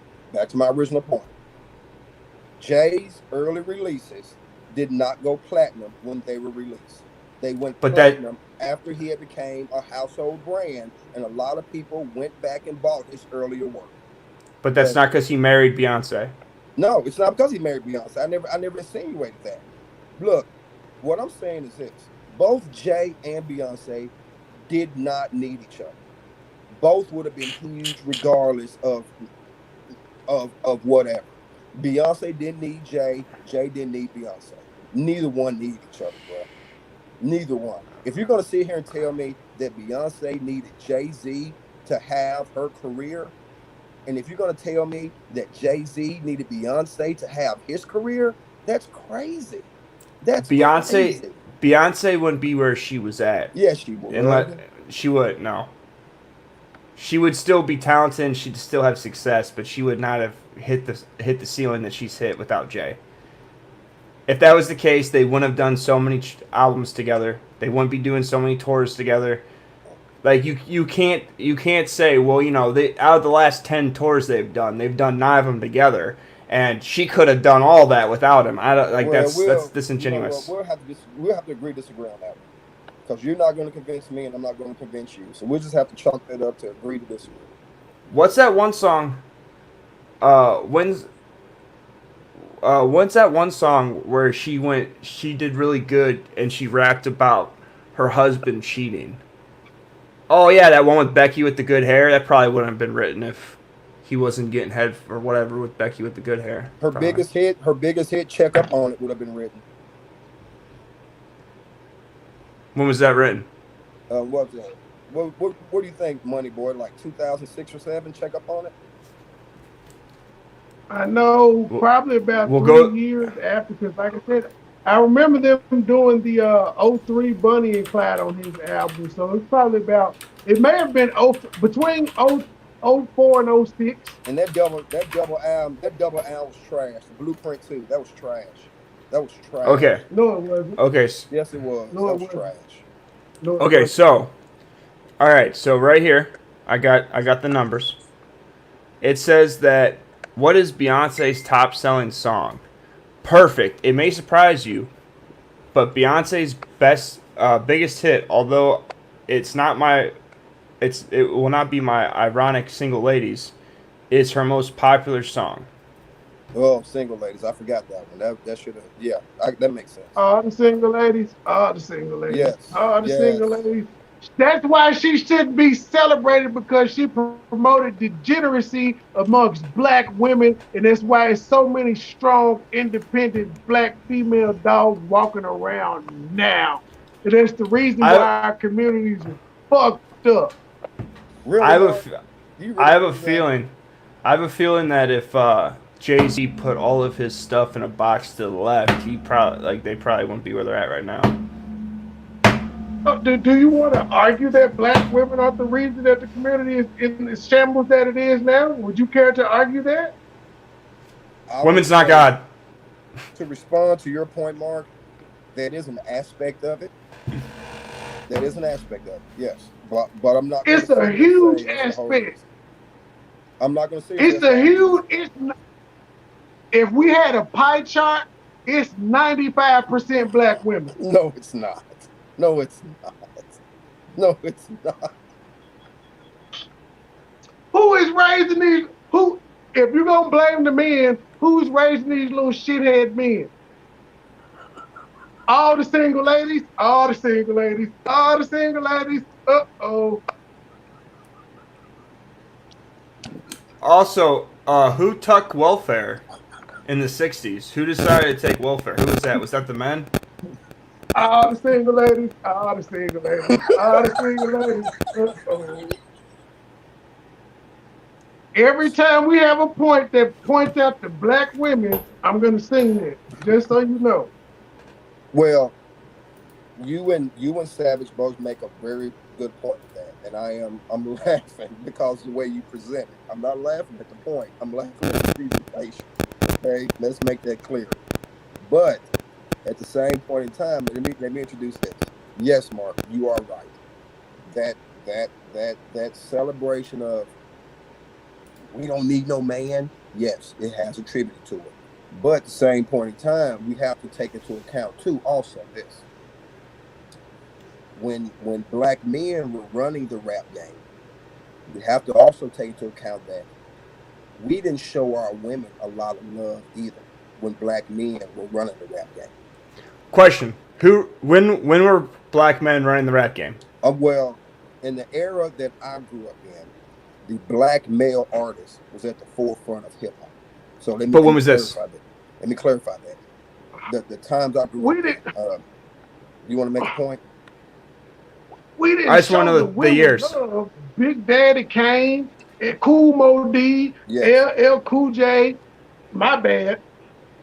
That was the. But let me say this also. That was the You golden said era. we didn't See, show them love. no, what you're talking about is the golden era of hip hop. The golden era of hip hop is basically from 1984 to about 1992. Around 1992, hip hop transformed into rap. And what rap did, rap what rap rap decided to subjectify our women and call them bitches and hoes and this and that. Rap did that. Rap is the one that celebrated mistreating our black women. And let me finish, please. And so, if like, look, I am totally with you when it comes to this generation of women who think they want to be, but at the same point in time, we also have to be conscious of the fact that when when when when when black men were at the forefront of hip hop as artists, we didn't always treat our black women with the proper respect that they deserve. We also have to acknowledge that. So Savage, you have the floor. are we putting Tupac in the golden era, or are we putting him in the rap era? Because He's in the rap. '92. He's in the rap era. Okay, all right. So he would be part of the problem. Is what you're saying? I'm not saying it's a problem. It just point is this. Point is this. When hip hop first started for me, with Stethasonic, Boogie Down Productions, with Furious Five, with Cool Mo D. With look, rap was all about informing the black community, teaching us, go read a book, empower yourself, empower your mind. America hated rap. The white audience hated rap. The white audience did not adopt rap, did not adopt hip hop as a culture until it became rap. Rap is a culture that objectifies men and women. The white audience did not like when hip hop served as a tool for me to inform myself and empower myself.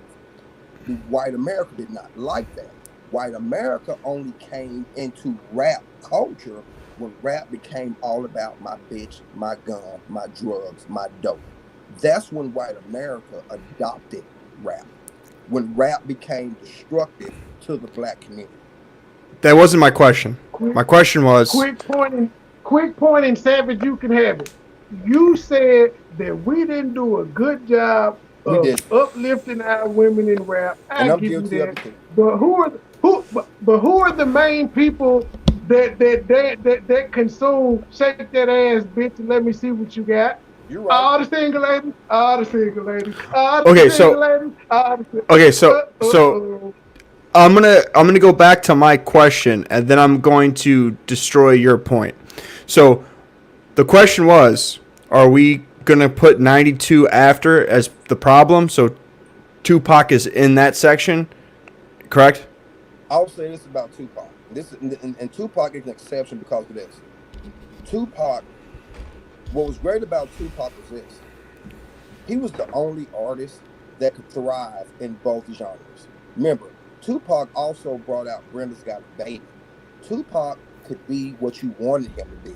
But when gangster rap started selling, Tupac became a gangster rapper. Tupac's early career was not gangster rap heavy. Tupac dropped Tupac dropped soulful, enlightening music early in his career. But when gangster rap started selling, when that became the forefront of the culture, Tupac went along with that. So Tupac is very Tupac was unique in the on fact I that Get Tupac Around. could exist in both genres. Okay, so Early in again, Tupac's career, he got around, bro.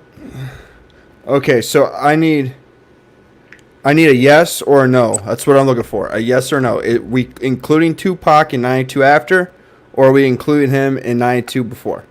Well, I just gave you an answer that qualified. Tupac, like Mark just said, Tupac could write, but when you write, but let's look at the song "I Get Around." "I Get Around" was a fun song. It was just a I need fun song. You I know, need to know what category we're putting him in. Are we I putting can't him? put Tupac in the category. Okay. Tupac's so talented, I can't put him in a particular Okay. category. Well, one, he was an actor. Two, um, he So, also came. He also came from a single mom. Biggie came from a single mom. Jay-Z came from a single mom who was a lesbian also. And the men that started saying, "Hey, these women ain't shit," also had single moms who raised them. So, going back to who started the problem, it goes back to guess who? all the single Women. ladies, all the single ladies, all the single ladies, all the Well, single that ladies. doesn't. Oh. But point is, that doesn't do anything to destroy my point. What that does is strengthen my point. It Actually, doesn't. Nah, yes, you it gotta does I say haven't. no. I because haven't got to your point yet. 95% on the pie chart, 95% of the problem. because of this. At the end of the day, we look. I agree with you, Mark and Savage, on the present construction of the music right now. I agree with y'all on that.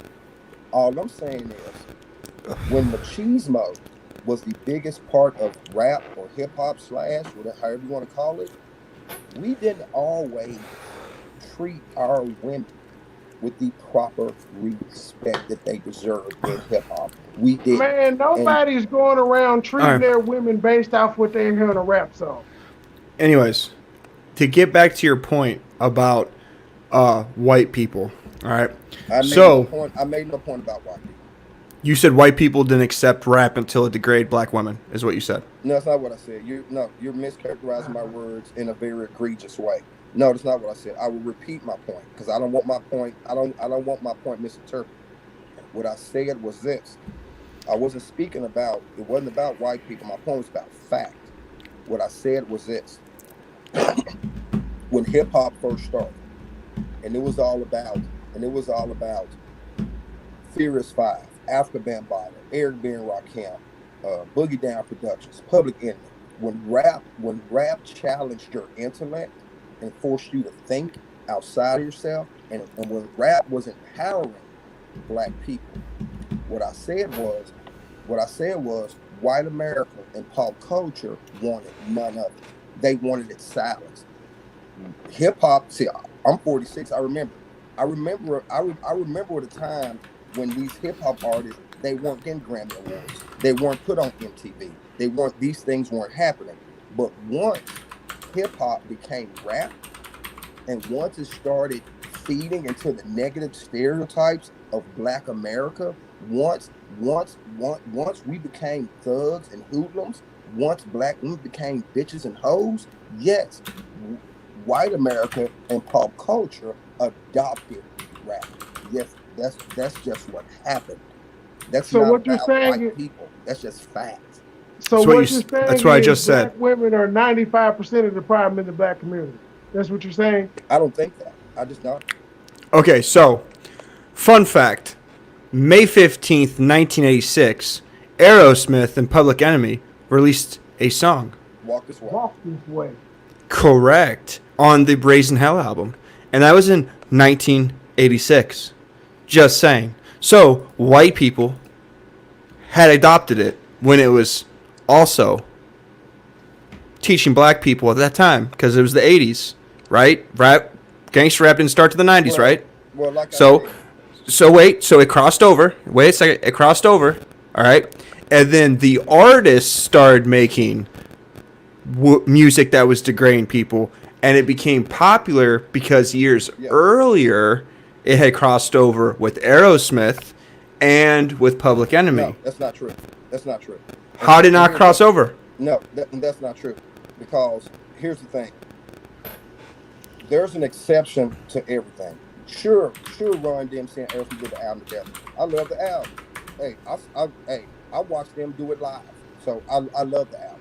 So I was at the Run DMC Beastie Boy concert when they brought Aerosmith on stage. I was there, Midwest Coliseum, 1985. I was there. There's going to be exceptions. I'm speaking as a collective. Rap, hip hop did not become a part of pop culture as a whole until it became rap. Until the music became misogynistic and it glorified all the negative stereotypes of the black community. That's just, of course, look, you can look on your computer and you can find exceptions. Absolutely. There are exceptions. You can find them, but at the same point in time, the fact is the fact. Rappers said that rappers were fucking bitches and hoes, right? They talked about fucking bitches and hoes and skeeting in them and stuff. So again, 95% black women are the problem. Okay, so I just told you If there that were no bitches and hoes, they couldn't rap about them, could they? Public Enemy came out with Aerosmith in 1986. No, Run DMC all right, did. or Run DMC. My bad. Run DMC and Aerosmith came out in 1986. Vanilla Ice, a white rapper, came out in 1985. Beastie Boys released their first album between 1984 and 19. The Vanilla Ice did not come out until I was a junior in high school. That was 1988 or 89. He did not come out in 85. It says years active was in 85. I'll look exactly at the date. Ice Ice Baby came out in 88. I was a junior in high school. His early career was from his early career was 1985 to 1988. Mainstream success was from 1990 to 1993. Okay, mainstream success means Ice Ice Baby came out 89, 90. I was a junior in high school. Vanilla Ice. Okay. So follow me here. So Aerosmith and Run DMC came out in 1986 with that album. Vanilla Ice came out in No, they did not. 1990. No, they did not come out with that album. Run DMC put Aerosmith on their album. They did not come out with an album. They came out with this track, the two of them, regardless of whose it was 1986. Correct. Yes. Okay, Vanilla Ice came out in 1990. Correct. Yes. Okay, Beastie Boys came out with License to Ill 84. in 84. Yes. So that's two white rappers and a white hair metal band that all came out in that golden age of hip hop that you said that white people weren't about it. No, I didn't say that. I didn't say that. See, once again, you're Yes, you misconstruing my did. words. Once again, Yes, you there are exceptions to everything. Beastie Boys, if you look, Rick Rubin, a white producer, helped kickstart the whole hip hop genre with Def Jam and what was Ron's older brother name? Russell Simmons. Rick Rubin produced a lot of Run DMC's and Beastie Boys' early music. I'm not saying there are not exceptions, Savage. I'm not saying there are not exceptions. What I'm saying is pop culture and mainstream white America as a whole did not adopt hip hop music until it became rap. Of course, there are going to be exceptions. The Beastie Boys were one of the greatest hip hop bands ever, but the Beastie Boys were a hip hop band. They were all Cypress about Hill, live music. Mark and the Funky Bunch. I don't consider that. That's something else. I don't consider that. Run DMC and Aerosmith Walk This Way was on MTV Live in 1987. Okay. So what does That's that prove? That's mainstream hip hop.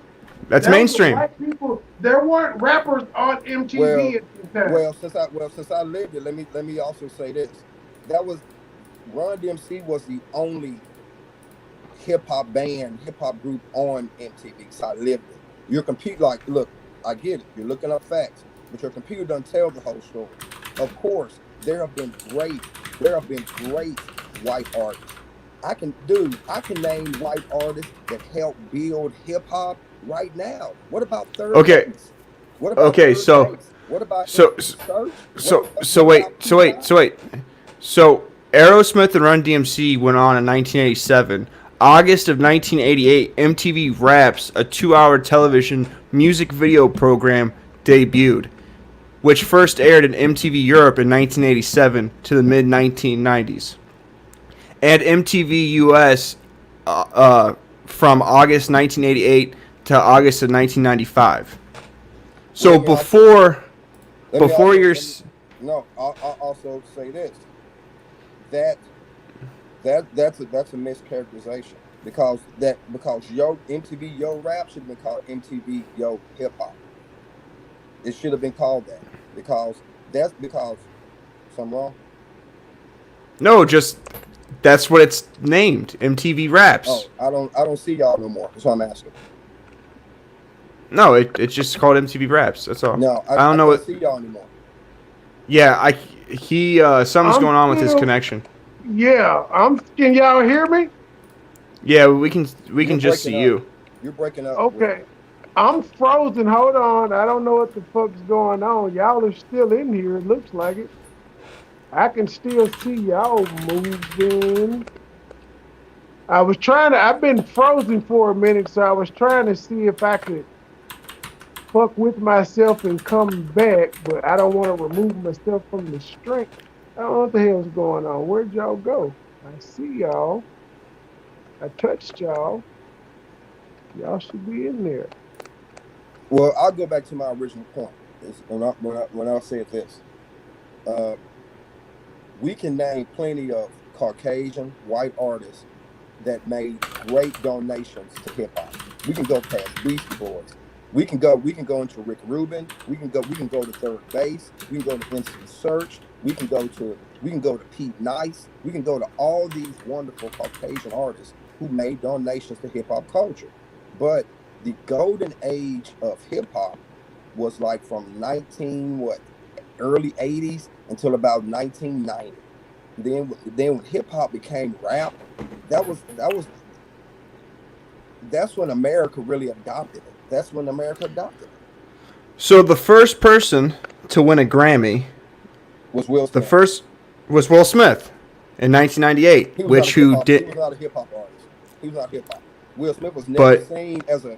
First of all, the first tenet to hip hop is being a lyricist. See, hip hop. What you don't understand is hip hop is being a very astute lyricist without having to cuss. That's what hip hop is. Will Smith was never hip hop. Will Smith came in as mainstream. He walked into the game as mainstream. He was mainstream. He was easily digestible. But no, Will Smith. I'm not even going to entertain Will Smith as a hip hop artist. well, you don't have to. But the people that give out Grammys, they gave him the first award for best rap performance. Yes, Was presented to DJ Jazzy Jeff and the French Prince. I knew it before it came out of your mouth. Yeah, and that was in 1998, and he wasn't degrading. He wasn't degrading women. Oh, hey, I'm sorry. I'm still here, guys, trying to figure out what the fuck is going on. I'm gonna blame this on the damn storm. But I hear you guys. Oh, we're back. Also, We good. You good now? I see you. We're yeah, good. and it also I'm says that frozen NWA, which would you could Rap. say is the first rap group. The original lineup formed in 1987. Their album peaked on the Billboard top hip hop rap Well, album at let's number go back- 39. Let's go back to Will Smith, because Will Smith at the time, because I lived it, Will Smith at the time was seen as a coon in '87. Simply because in '87, hip hop was politically threatening. It was threatening. Hip hop, when I say the golden age of hip hop, what I mean was bigger than the music. Hip hop threatened the structure. It threatened it threatened the structure of who we thought we were. Hip hop encouraged book reading. It encouraged an astute understanding of the words that came out of your mouth. That's what hip hop encouraged. Will Smith was none of that. When Will Smith got that award in '87 or '80, what it was, he was roundly chastised as somebody who didn't deserve that award. I know this because I lived it. He was roundly chastised as somebody who didn't deserve that award. Because when Will Smith got that first Grammy, it was seen as an insult to all of the artists who had brought hip hop to where it was. And for the Grammy Awards to give Will Smith the first Grammy over Kool Moe Dee, over Africa Bambaataa, over Furious Five, over the greatest rapper ever in Rakim, because I lived it, I know it. Men were Will buying Smith those has albums. never been Men a were part of buying hip those hop. albums, not Never. women. Will Smith But is what he is. Will Smith has played his role in society perfectly. He is easily digestible to white America. That's what he is. He doesn't come out politically. but regardless, views. He doesn't do any of it doesn't matter. Does matter because It doesn't. Yes, it does, because hip hop at that time was that. Hip hop at that time was that. It was that. Before hip hop became rap and it became my bitch, my hoe, my car, my gun, hip hop was this. I know this because I lived it. You can't bring it. Look, I respect your opinion, but you can't speak on this because you didn't live it. But I can, because I can look at the internet and read facts. But the internet offers you no context. The internet, look. No, the only context is your feelings. No, the context is. You sound real old talking about what the internet can't give. The internet doesn't give you context, bro.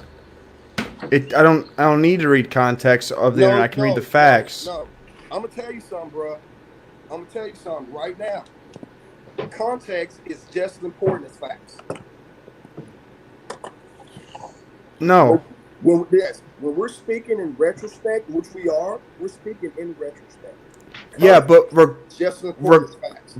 You But can't, you can't, you can't, bro. regardless if You can't come to me and say Will Smith got a Grammy and then say pop culture or mainstream white America adopted hip hop. That never happened. That never happened. White mainstream white American culture has never adopted hip hop. It has never adopted hip hop. Never, not one day. It's never happened. You can't make a case for it.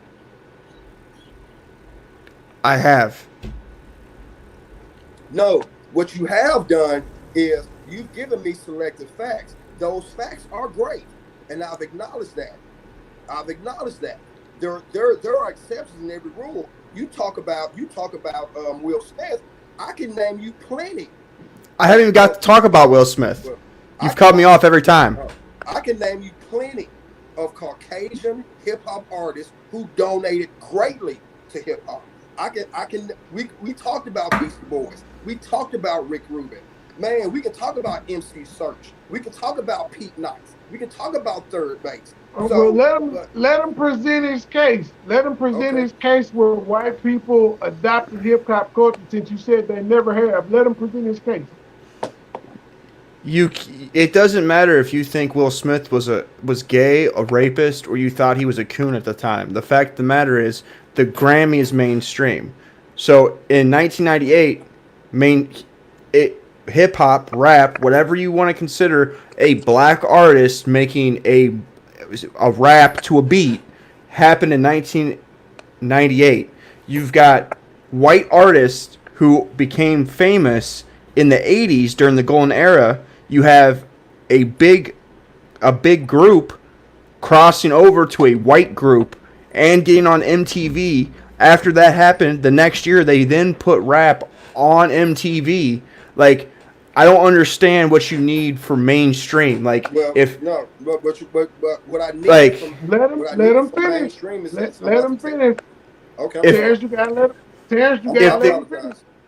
if Aerosmith isn't mainstream, if white people joining a black cultured movement or group isn't mainstream. MTV's not mainstream.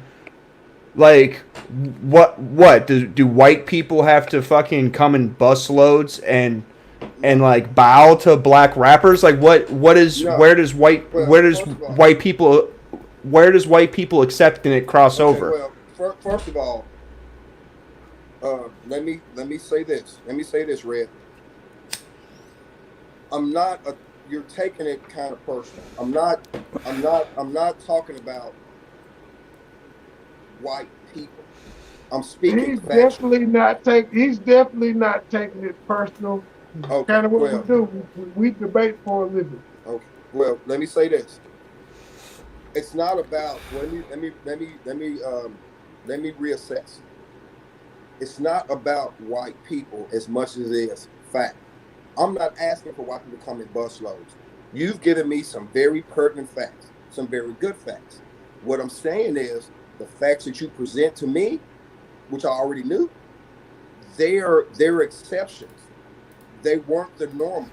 Now I will say this: when Will Smith got that Grammy in '87, which year was it? Well, it doesn't matter. When Will Smith 1998. when Will Smith got that Grammy, hip hop artists and black people were talking about boycotting the Grammys because they didn't honor the hip hop culture. There was no award for hip hop, and when hip hop was selling millions of records, and so the reason that they even decided to even include hip hop in the Grammys was because of a threat of a boycott by black culture in general. And so what the Grammys did, the corporate, because Grammys is a corporate record selling celebration of record sales. It's not a celebration of artistry. It's a celebration of record sales. And so what the Grammys did, what they did was they hedged their bets. We're not going to threaten our white audience by giving this award to somebody who truly deserved it, like a Chuck D, like an Africa Bambaataa, like a Rakim. We're going to give this award to somebody who is easily digestible to white culture. That's why Will Smith got that award. Will Smith has never been a hip hop artist. He's never been a rapper. Will Smith, as great as he is an entertainer. He used the music as a vehicle to other things, which great for him. I'm glad he did it. But to say that because Will Smith got an award from the Grammys, that But that but to sit here and try to tell me that mainstream pop culture did acknowledge hip hop, that's untrue. Mainstream prior, pop culture but has prior never to Will, acknowledged hip hop. but prior Mainstream to Will, but prior mainstream to pop Will culture Smith, mainstream pop culture has never acknowledged true lyricism. Mainstream pop culture has never bro, acknowledged real. Nas was on MTV.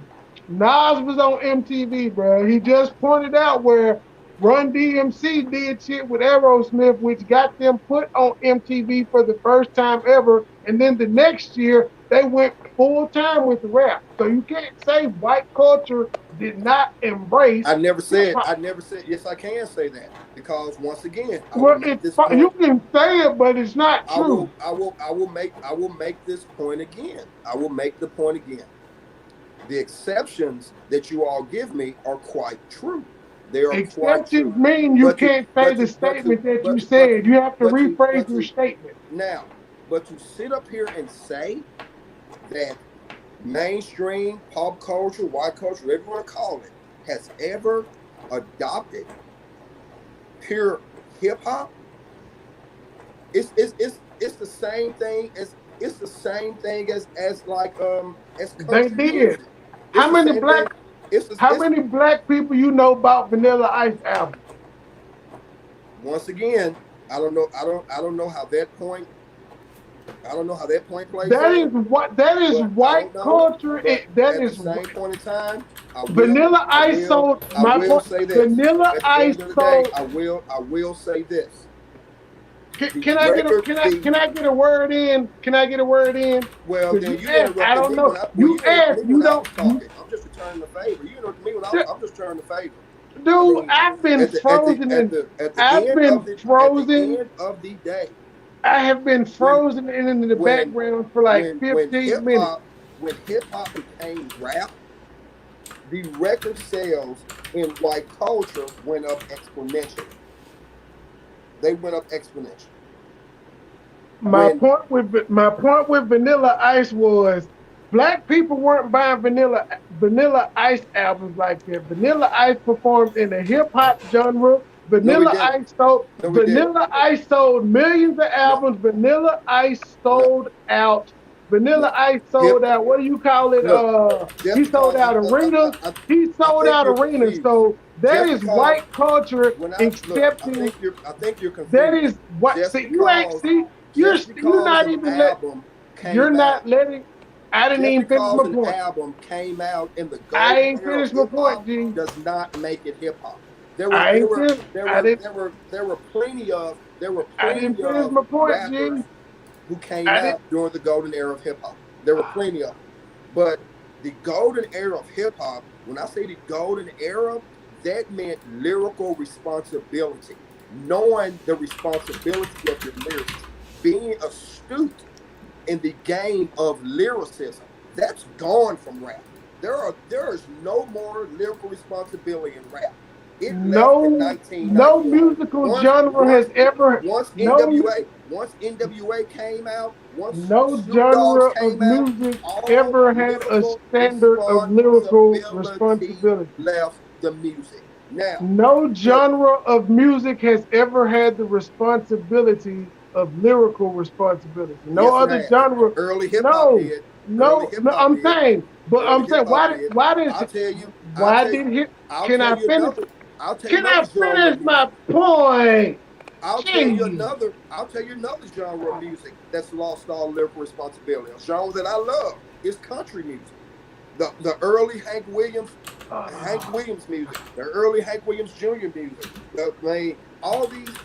All these great country artists that told stories when I was young. Charlie Pride, these great country artists. That like good country is gone now. Nobody talks about that. Good country music is gone. It's gone.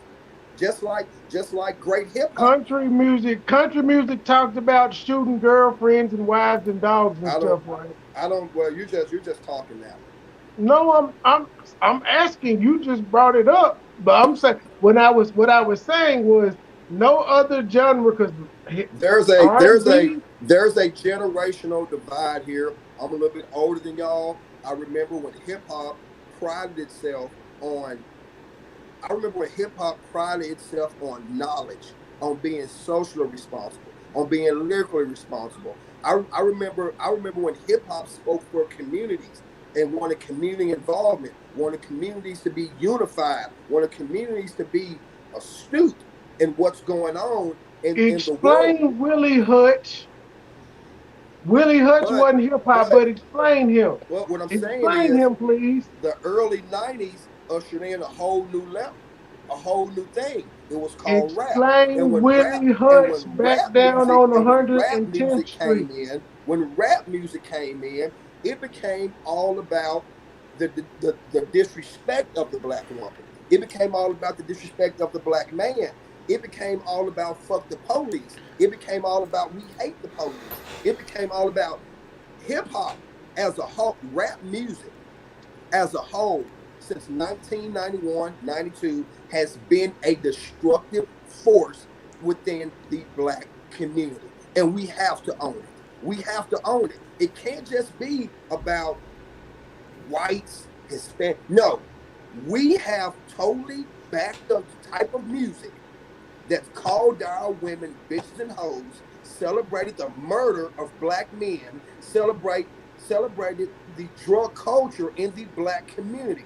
And Mark, at some point in time, whether you like it or not, we have to take responsibility for that. At We some have to. point in time, you got to let one of us finish a complete thought before you cut us off. Go ahead, Savage. So, Marky Mark and the Funky Bunch, their first album debuted July 23rd of 1991. Their second album, You Gotta Believe, came out in 1992. If you go to MC Hammer came out in 1988. Came out in 1990. He had another album in 1991. He had another album in 1994, another album in 1995, and another album in 1998. If you look at Grandmaster Flash and the Furious Five's lyrics to The Message, it says, "It's like a jungle sometimes. It makes you wonder how I keep from going under. Broken glass everywhere, people pissing on the stairs. You know they just don't care. I can't take the smell. I can't take the noise. Got no money to move out. I guess I got no choice. Rats in the front room, roaches in the back.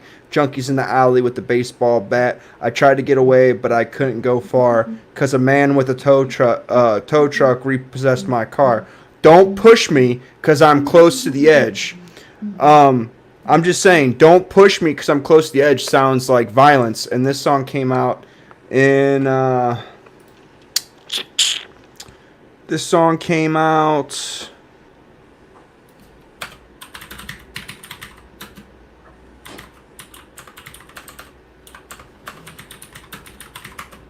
release date 1982. 1982. Don't push me because I'm close to the edge was a cultural phenomenon of the song.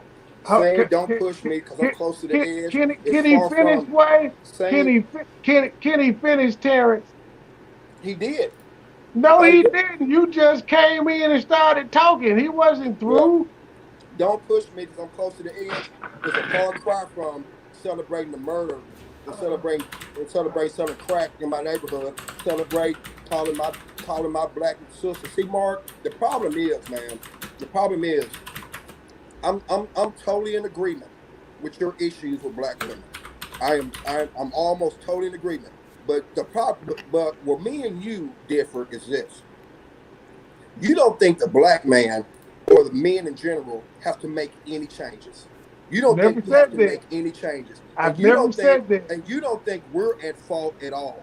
We have I've many never faults said when that. it comes to the eroding of the black community. Black men are much at fault. It's not 95% black women. We are much at fault. We are We're 5% at fault. I never said we couldn't do okay. better either. I've never said that. I just put So more blame on the women. so All getting right. back into the lyrics of this song, which came out in 1982. 82, a good year. Um, he says, "Don't push me because I'm close to the edge," and then he goes down to the next verse, and it says, "Stand on the front stoop, hanging out the window, watching all the cars go by, roaring as the breeze blow. Crazy lady living in a bag, eating out the garbage pail, used to be a fag hag. Said she danced the tango, skipped the light." Gets down to where it talks about they pushed a little girl in front of a train. That doesn't seem that seems kind of violent. I swear I might hijack a plane. It seems a little violent. Um, yeah. So one of the great pillars of the hip hop lyrically conscious music talked about a woman getting ran over by a train and stealing a train and being close to the edge or he might snap. Um, those same tenets that you were saying weren't there are there, and they're also in the 90s. So No, I'm not exactly I never said sure. they weren't there. Once again, you mischaracterized my words. What I said was there are exceptions to everything. Did I say the golden era of hip hop was completely innocent? Never said that. What I said was this: the era of rap, which came like maybe 91, 92, 93. What rap did to my community as a whole, rap helped usher in where the era of, okay, it's okay to respect the black woman. It's okay to sell drugs in your own community. It's okay to kill a black man over nothing. It's okay to smack a black woman around over nothing. It's okay to disrespect each other over nothing. Now, those lyrics that you speak of at the time, they told a story of sorrow and hurt and depression, and they spoke of a circumstance. Like I said, anybody can find an exception, but but but but what we are living in now as a black culture is we are okay with a whole lot of wrong that's going on in our culture right now. In hip You hop, still haven't rap. explained Willie Hood, Curtis Mayfield. Explain them. They were talking about pimps and shit. He also And said the that chick wasn't needed a hip pimp in hop. that song. That was not hip hop either. And black people weren't running around crazy. Everybody wasn't trying to be pimps. I think you're putting too much onus on the music and not enough onus on the black women. No, the onus should be equally divided. If In we're gonna sit 2020, here, are there more pimps? In 2020, are there more social media pimps or social media hoes? I don't know, but You know, okay, well, when you walk out your door and you see black women, do you see more hoes or more pimps? well, I'll to make be it easy for you. Do you see more thugs or do you see more hoes? With bright colors on, bright hair, long fingernails, talking loud. well, I don't. With all due respect to you, Mark, I don't see those labels. I just don't. You don't see who? I don't see those labels. I just don't. Say it one more time. I don't see labels. I see people. That is I see. I bullshit. see. I see beautiful white people. I see beautiful black people. Like I said, it's easy. It That is is easy. bullshit. The If you easiest. saw Hitler right now, would you see a beautiful human being? You just got done cutting me off. I can't finish my point. When you're done, let me know. I'm through. That was a sarcastic comment. If you see Hitler right now, would you see him as a beautiful human being? Continue. You don't have to answer. It was rhetorical and it was sarcastic. Okay. Well, I'm gonna say this. One of the easiest things to do in life is to look at somebody and cast an aspersion or cast a judgment. That's the easiest thing to do. That is so easy to do. And look at somebody and put them in your own little ideological box. But you know what the hard thing to do is? Walk up to a person and find out why they're dressed the way they're dressed. Why do they have the opinion they have? Why do they feel the way they feel? Because I've done this. I do this all the time. I do this all the time. I engage homeless people. I engage people in general. I will engage you because I'm not better than anybody. One thing I will not do is stand 20 feet away and cast an aspersion or cast a judgment on you. I won't do that.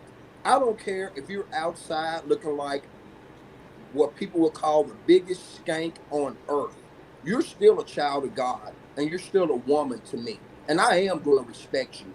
So you go up to prostitutes and ask them, why are you this way? So you go up to No, pedophiles and ask them, why are no, you this way? no. You But go see, up to rapists and no, say, why are you this way? no, no, but no. But see, to ask you why you're this way, that's judgment. That's judgment. What I You will said do that's what is, you do though. You said no, you talk to people and you find out why they're that way. I'm sure you just moved. I'm sure you checked on the internet to see how no, many no. pedophiles or You just, sexual you offenders just, stay in your area. you just, Go you just, you just find mispar. out how No, many sex offenders live in you your just lied on area me. and You go just talk to lied. them. You just No, lied I on me. didn't. You can play it Yes, I back did. when we're done. I didn't lie on you. You said I don't judge people. You said I go up to people and I find out. The hardest thing to do is to go up to someone and find out why they're this way. That's why you don't label. You said I do these things. You said I go up to people, I engage them. And I just gave you three different types of people and asked you, do you engage them to find out why they are that way? And you can't say yes, so you put a label on them. You don't care why those people are that way. You only care about the people that you don't want to judge, like hoes. Even though you won't go up to a hoe and say, "Hoe, why are you a hoe?"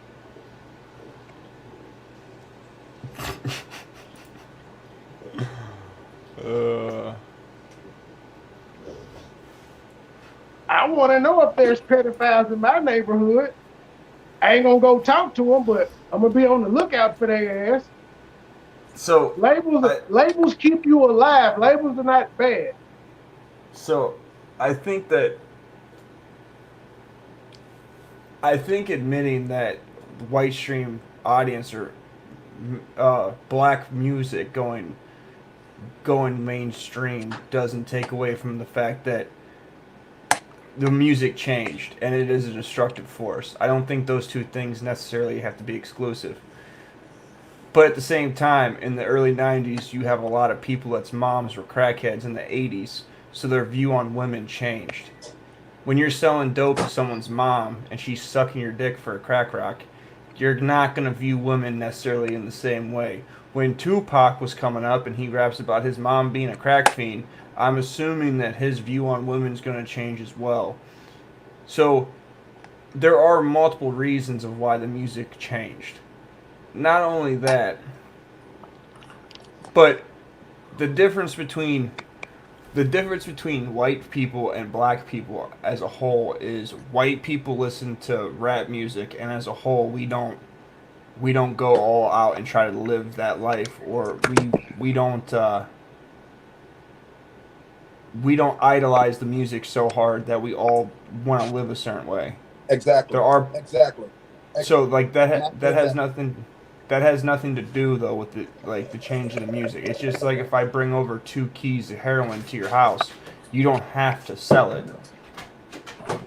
Like there's a personal responsibility there, but to say that like the rappers in the 90s, the rappers that started changing the way the music was, they came from single moms. They came right after the crack epidemic. Like like to at the end of the day, it was the women that took welfare in the 60s that started the single parents. It was also it was also the selling of drugs and the gang culture around crack that also changed the landscape of the black community. It's also women that adopted feminism. Yeah. So with all these things together, there has to be more blame on the women because No. Correct. I'm in total agreement with you. Where I get off the train is, where I the Savage, where I get off the train with you and Mark is this. As a as a as a black man, since we have the highest percentage of single parent households in any other demographic, Yep, because as hoes men, ain't shit. Because as hoes ain't men, shit and they break up with you while they pregnant. as men, we also, as black men, speak to this personally, we also have a part in this failure that you speak of. And for us to not realize that, and Yes, for we us to pick not take hoes note of that, that ain't shit who leave well, us when they're pregnant. now, with all due respect, Mark, when Red was speaking, you gave him a chance to speak. Now that I'm speaking, I'm not giving the same courtesy. All I'm saying is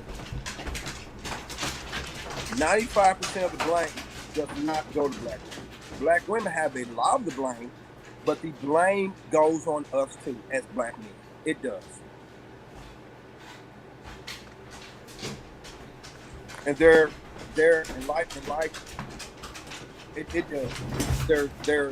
There's no denying that. Now, I grew up I grew up in a multiracial suburb of Memphis, Tennessee. But with that being said, I can't speak to white men and how they feel about their community. So I'm not going to go there. So I'm going to speak to the black community. And as a black man, I know this. As much as we blame black women, and they are a big part of the problem, we as black men have failed our communities also. We as black men have failed our families, we failed our neighborhoods, and we failed our communities also. And we must come to grips with that. We have to. Do you come from a single parent household, or do you have both your parents? No, single parent. Mom or dad? Mom. So your mom raised you to be a man? Absolutely. She did? Yes. She taught you how to shave? I'm sorry? She taught you how to shave? No. So she taught you how to start a fire? Well, my mother, How to outside, gut a deer? outside of those things that you're speaking of, what I was taught was, son, ain't nobody gonna give you nothing. If you want something in the world, you got to work for it. Don't blame nobody. At the end of the day, don't blame nobody. If you go out there and you sell those drugs, you got to face the consequences.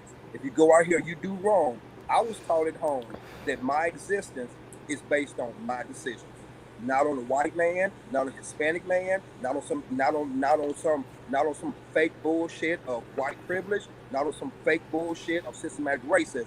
I will be a product of my decisions. I agree, but at the same time, do you have friends, right?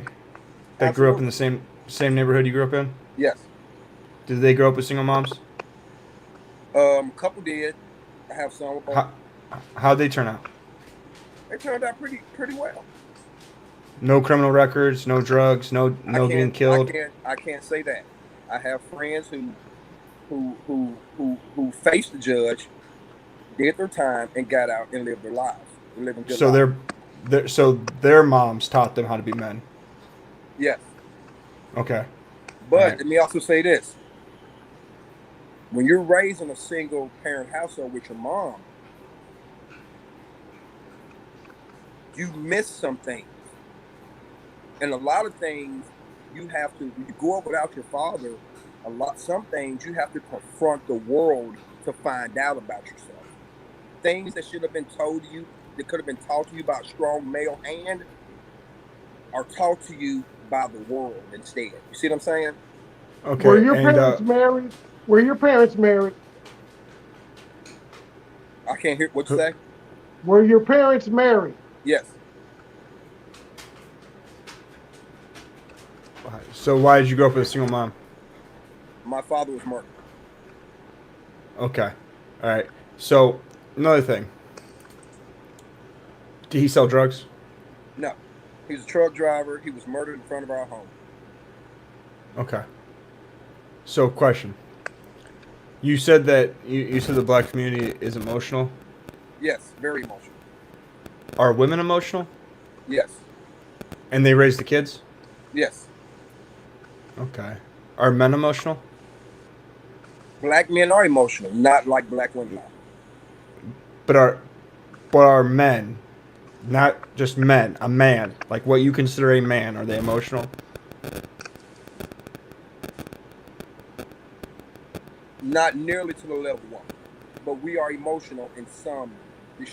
I put it like this: the strongest men that I've known, my uncles, and the fathers of my friends, they were thinkers first. They got emotional at times, but they were thinkers first. And So we can say that the emotions of the mothers transpire down to the kids, right? absolutely, Okay. absolutely. All right. All right. So, fun fact, uh, my mom and my dad weren't married when they had me. My parents divorced. I didn't live with my dad. I lived with my mom. Also, my son is mixed, and my son's mom just so happens to be black. And just so happens that when I got her pregnant,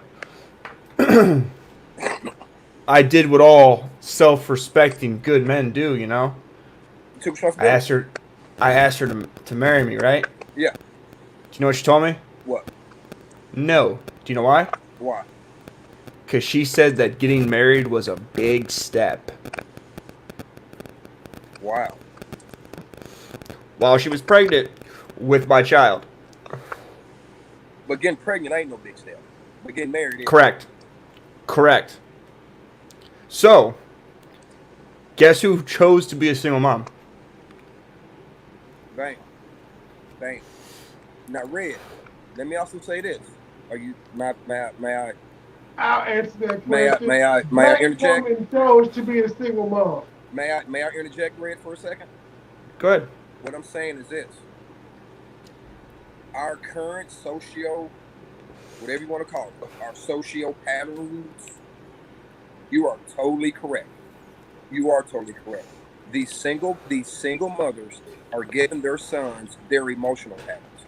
The single mother household has had a very deleterious effect on the black community. I totally agree with you. And and this whole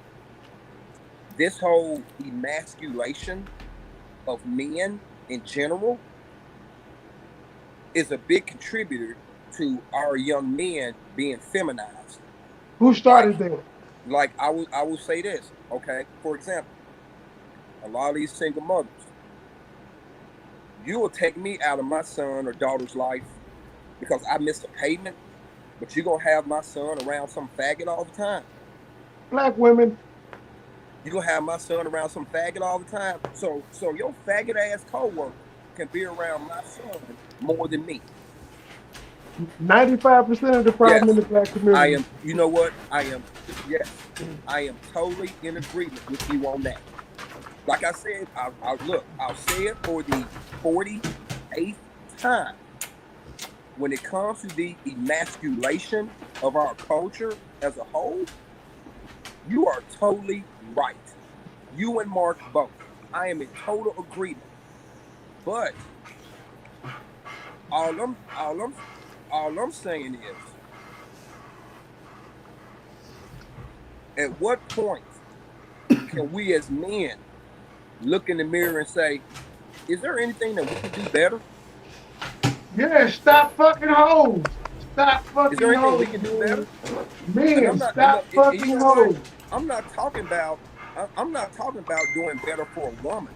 I'm not talking about doing better. I'm talking about doing better for our children. I'm talking about doing better for each other as men. Is there anything that we can do better? Because Yes, me, if you because stop me, fucking because hoes, me, you won't have because children to be because when better it when for. it when it comes to me, Savage, I'm all about doing better, better. And when you say doing better, it that encompasses everything.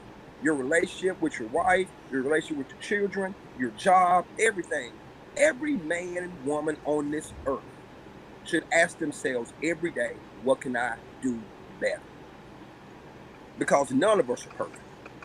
All of us should ask ourselves that. Stop fucking hoes is what men can do. Well, see, Stop. that's right. Go Go ahead. ahead. Go You ahead. good? So, again, I have to disagree with you because I'm gonna tell you right now. I have two baby moms. All right. I have my baby mom with my son, who's my oldest, who's black. She's black, and I have my second baby mom, who's white. And do you know what I do when they give me problems? What? I stop talking to them. I completely ignore them. Okay, but you're talking about your baby mama. I'm talking about me and you face to face as men. What can we do better? Stop fucking Take the no, hoes. take the women out of it. Take whatever out of it. What can we do better as fathers, as men in general? What can we do better? Terrence, I'll That's tell that's the you. I'm going to point you. I'm going to go, Terrence. I'm going to go into your life as what we could do better. You have two baby mamas, technically. One of your baby mamas is your wife.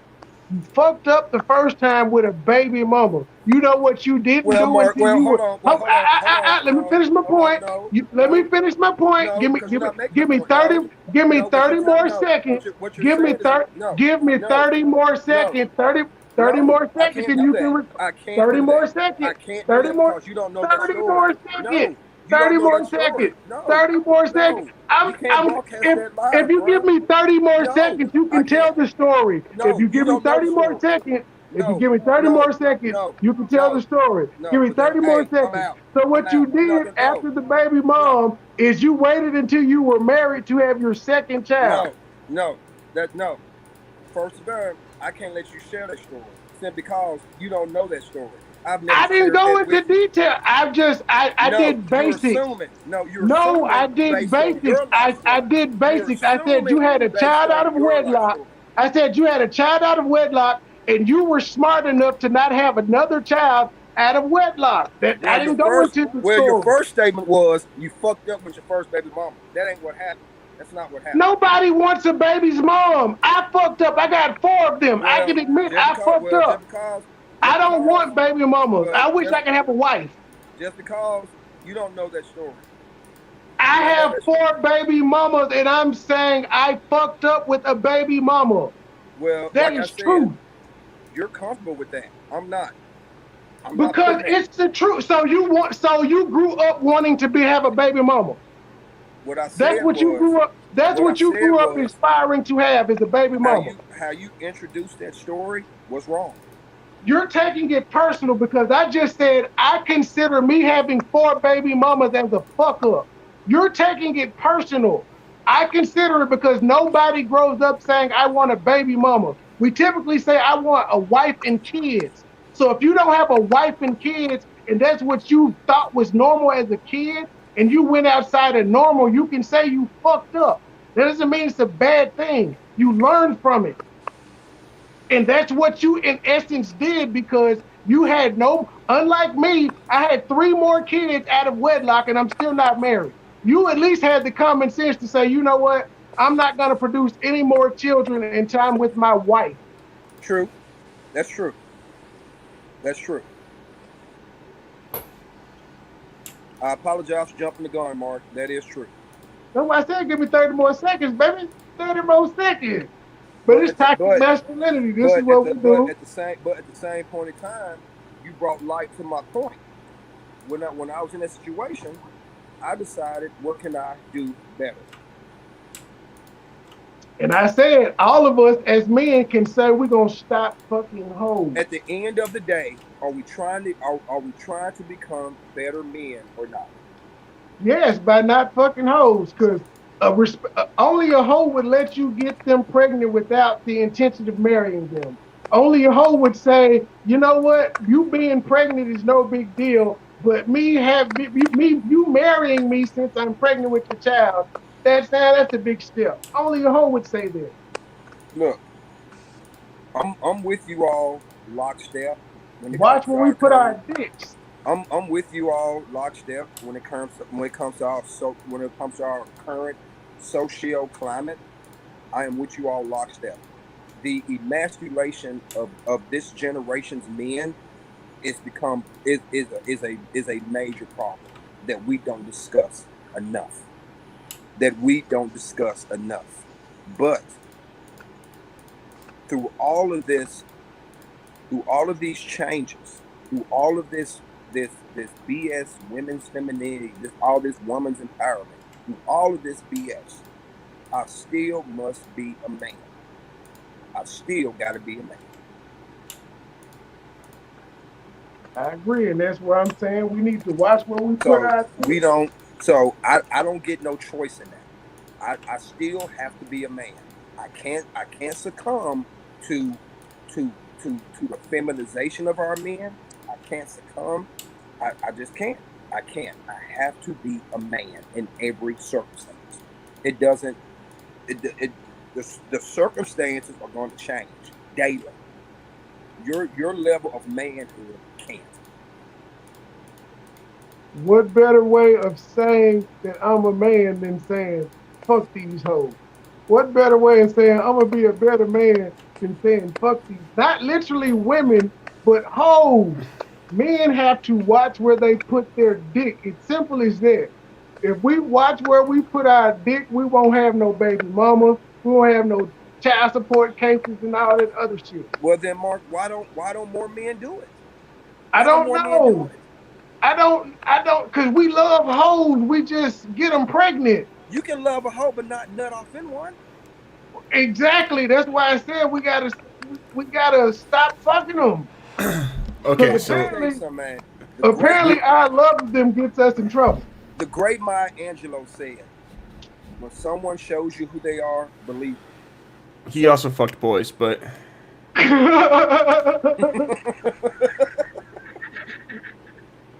I mean, why do you go up in a club and shoot a nut off in a brawl you met in the club? never been to a club. Why do we do it? Why? Not you. He's just saying that shit men do though. White men, black men in Yes. general do it.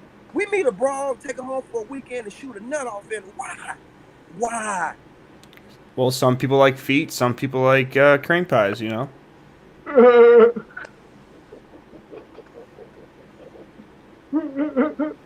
But well, Mark, apparently you like but cream Mark, pies there, sir. whether you know it or not, you're strengthening my point. When it comes to these ignorant ass women, these stupid ass women, what you're pointing out is the failures in our judgment as men. No, To you nut gotta off in a say broad no. look, No. to In Savage situation where he asked that woman to marry him and she said, "Nah, yes, that's a big step." Do you think he still wanted to keep that kid? yes, No, he didn't. you didn't, Savage. Uh, in hindsight, if I could have put my dick in a meat grinder before I met her, I would. Oh. But I don't believe in abortion, so Well, what I'm saying is this: when you nut off in the skank, that's your poor judgment, homie. I didn't say it wasn't. But I'm I'm I'm, again, I'm I'm talking to Mark. I'm talking to Moneyboy too. When you nut That's off in the why yeah. I skank, said men need to stop fucking with these hoes. I've okay. said Well, that. So you're pointing to That's our our poor five judgment. percent. So Our you're five pointing to our percent poor is judgment. fucking with hoes. In those Cause it situations, you're pointing to our poor judgment. well, 5%. to be fair, I had a long run of nutting in every girl I ever seen, and I ever was up in, and never had a kid. So I didn't think my semen worked like that. And I met the one, and she got pregnant the first time. So And don't go for the I'm on birth control shit. Don't go I for it. don't. I don't go for that, but I went for the my dick hasn't ever gotten anything pregnant in over 10 years, so I think I'm good. And my sister can't have kids, so Oh, yeah. Long story short, thought I couldn't have kids, and then I met Fertile Myrtle, and boom, baby. bro, I'm gonna tell you something. In between the years of 1999 and 2010, I kept the condom industry in business. I kept the condom industry afloat.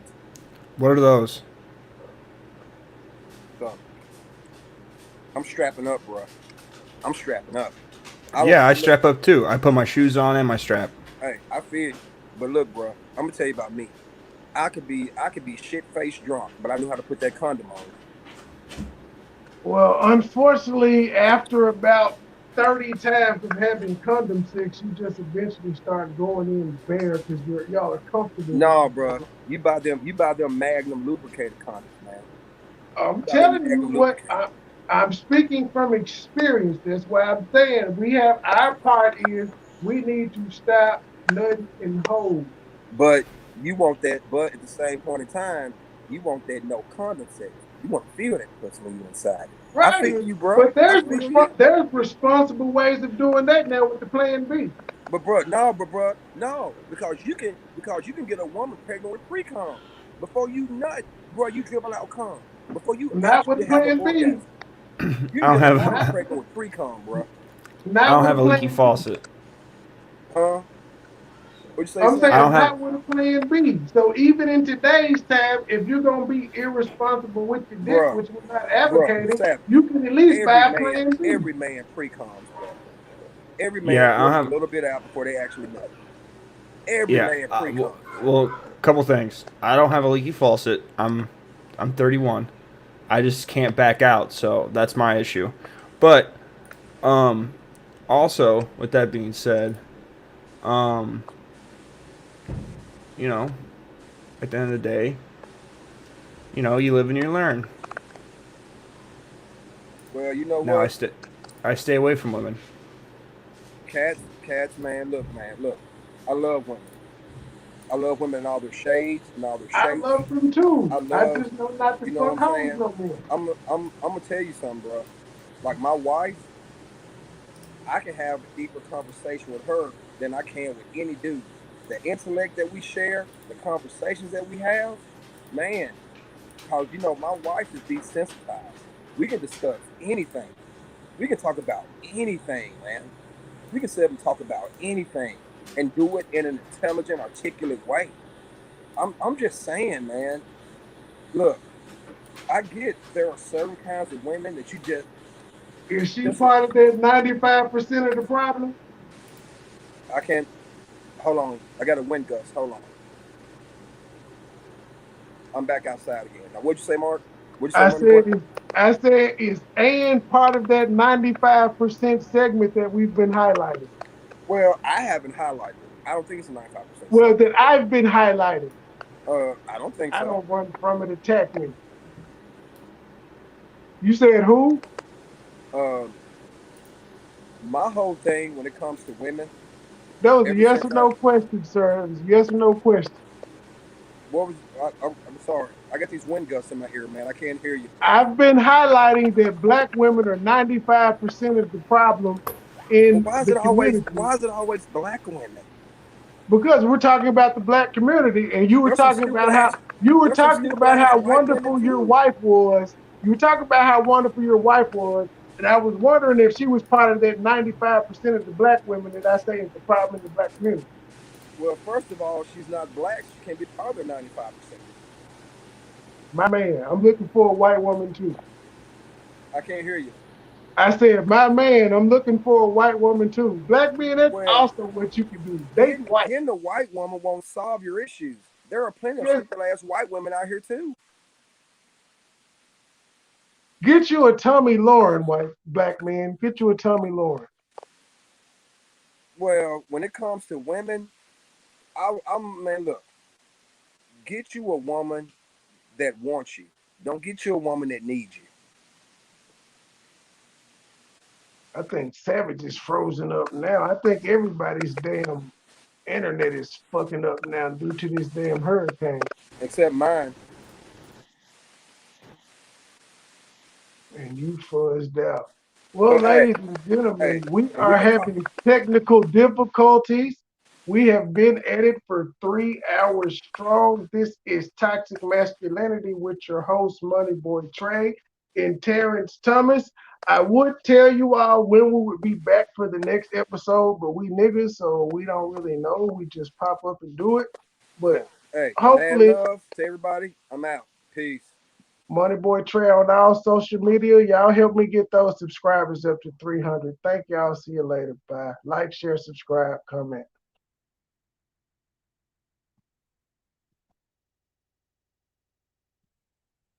Broadcast.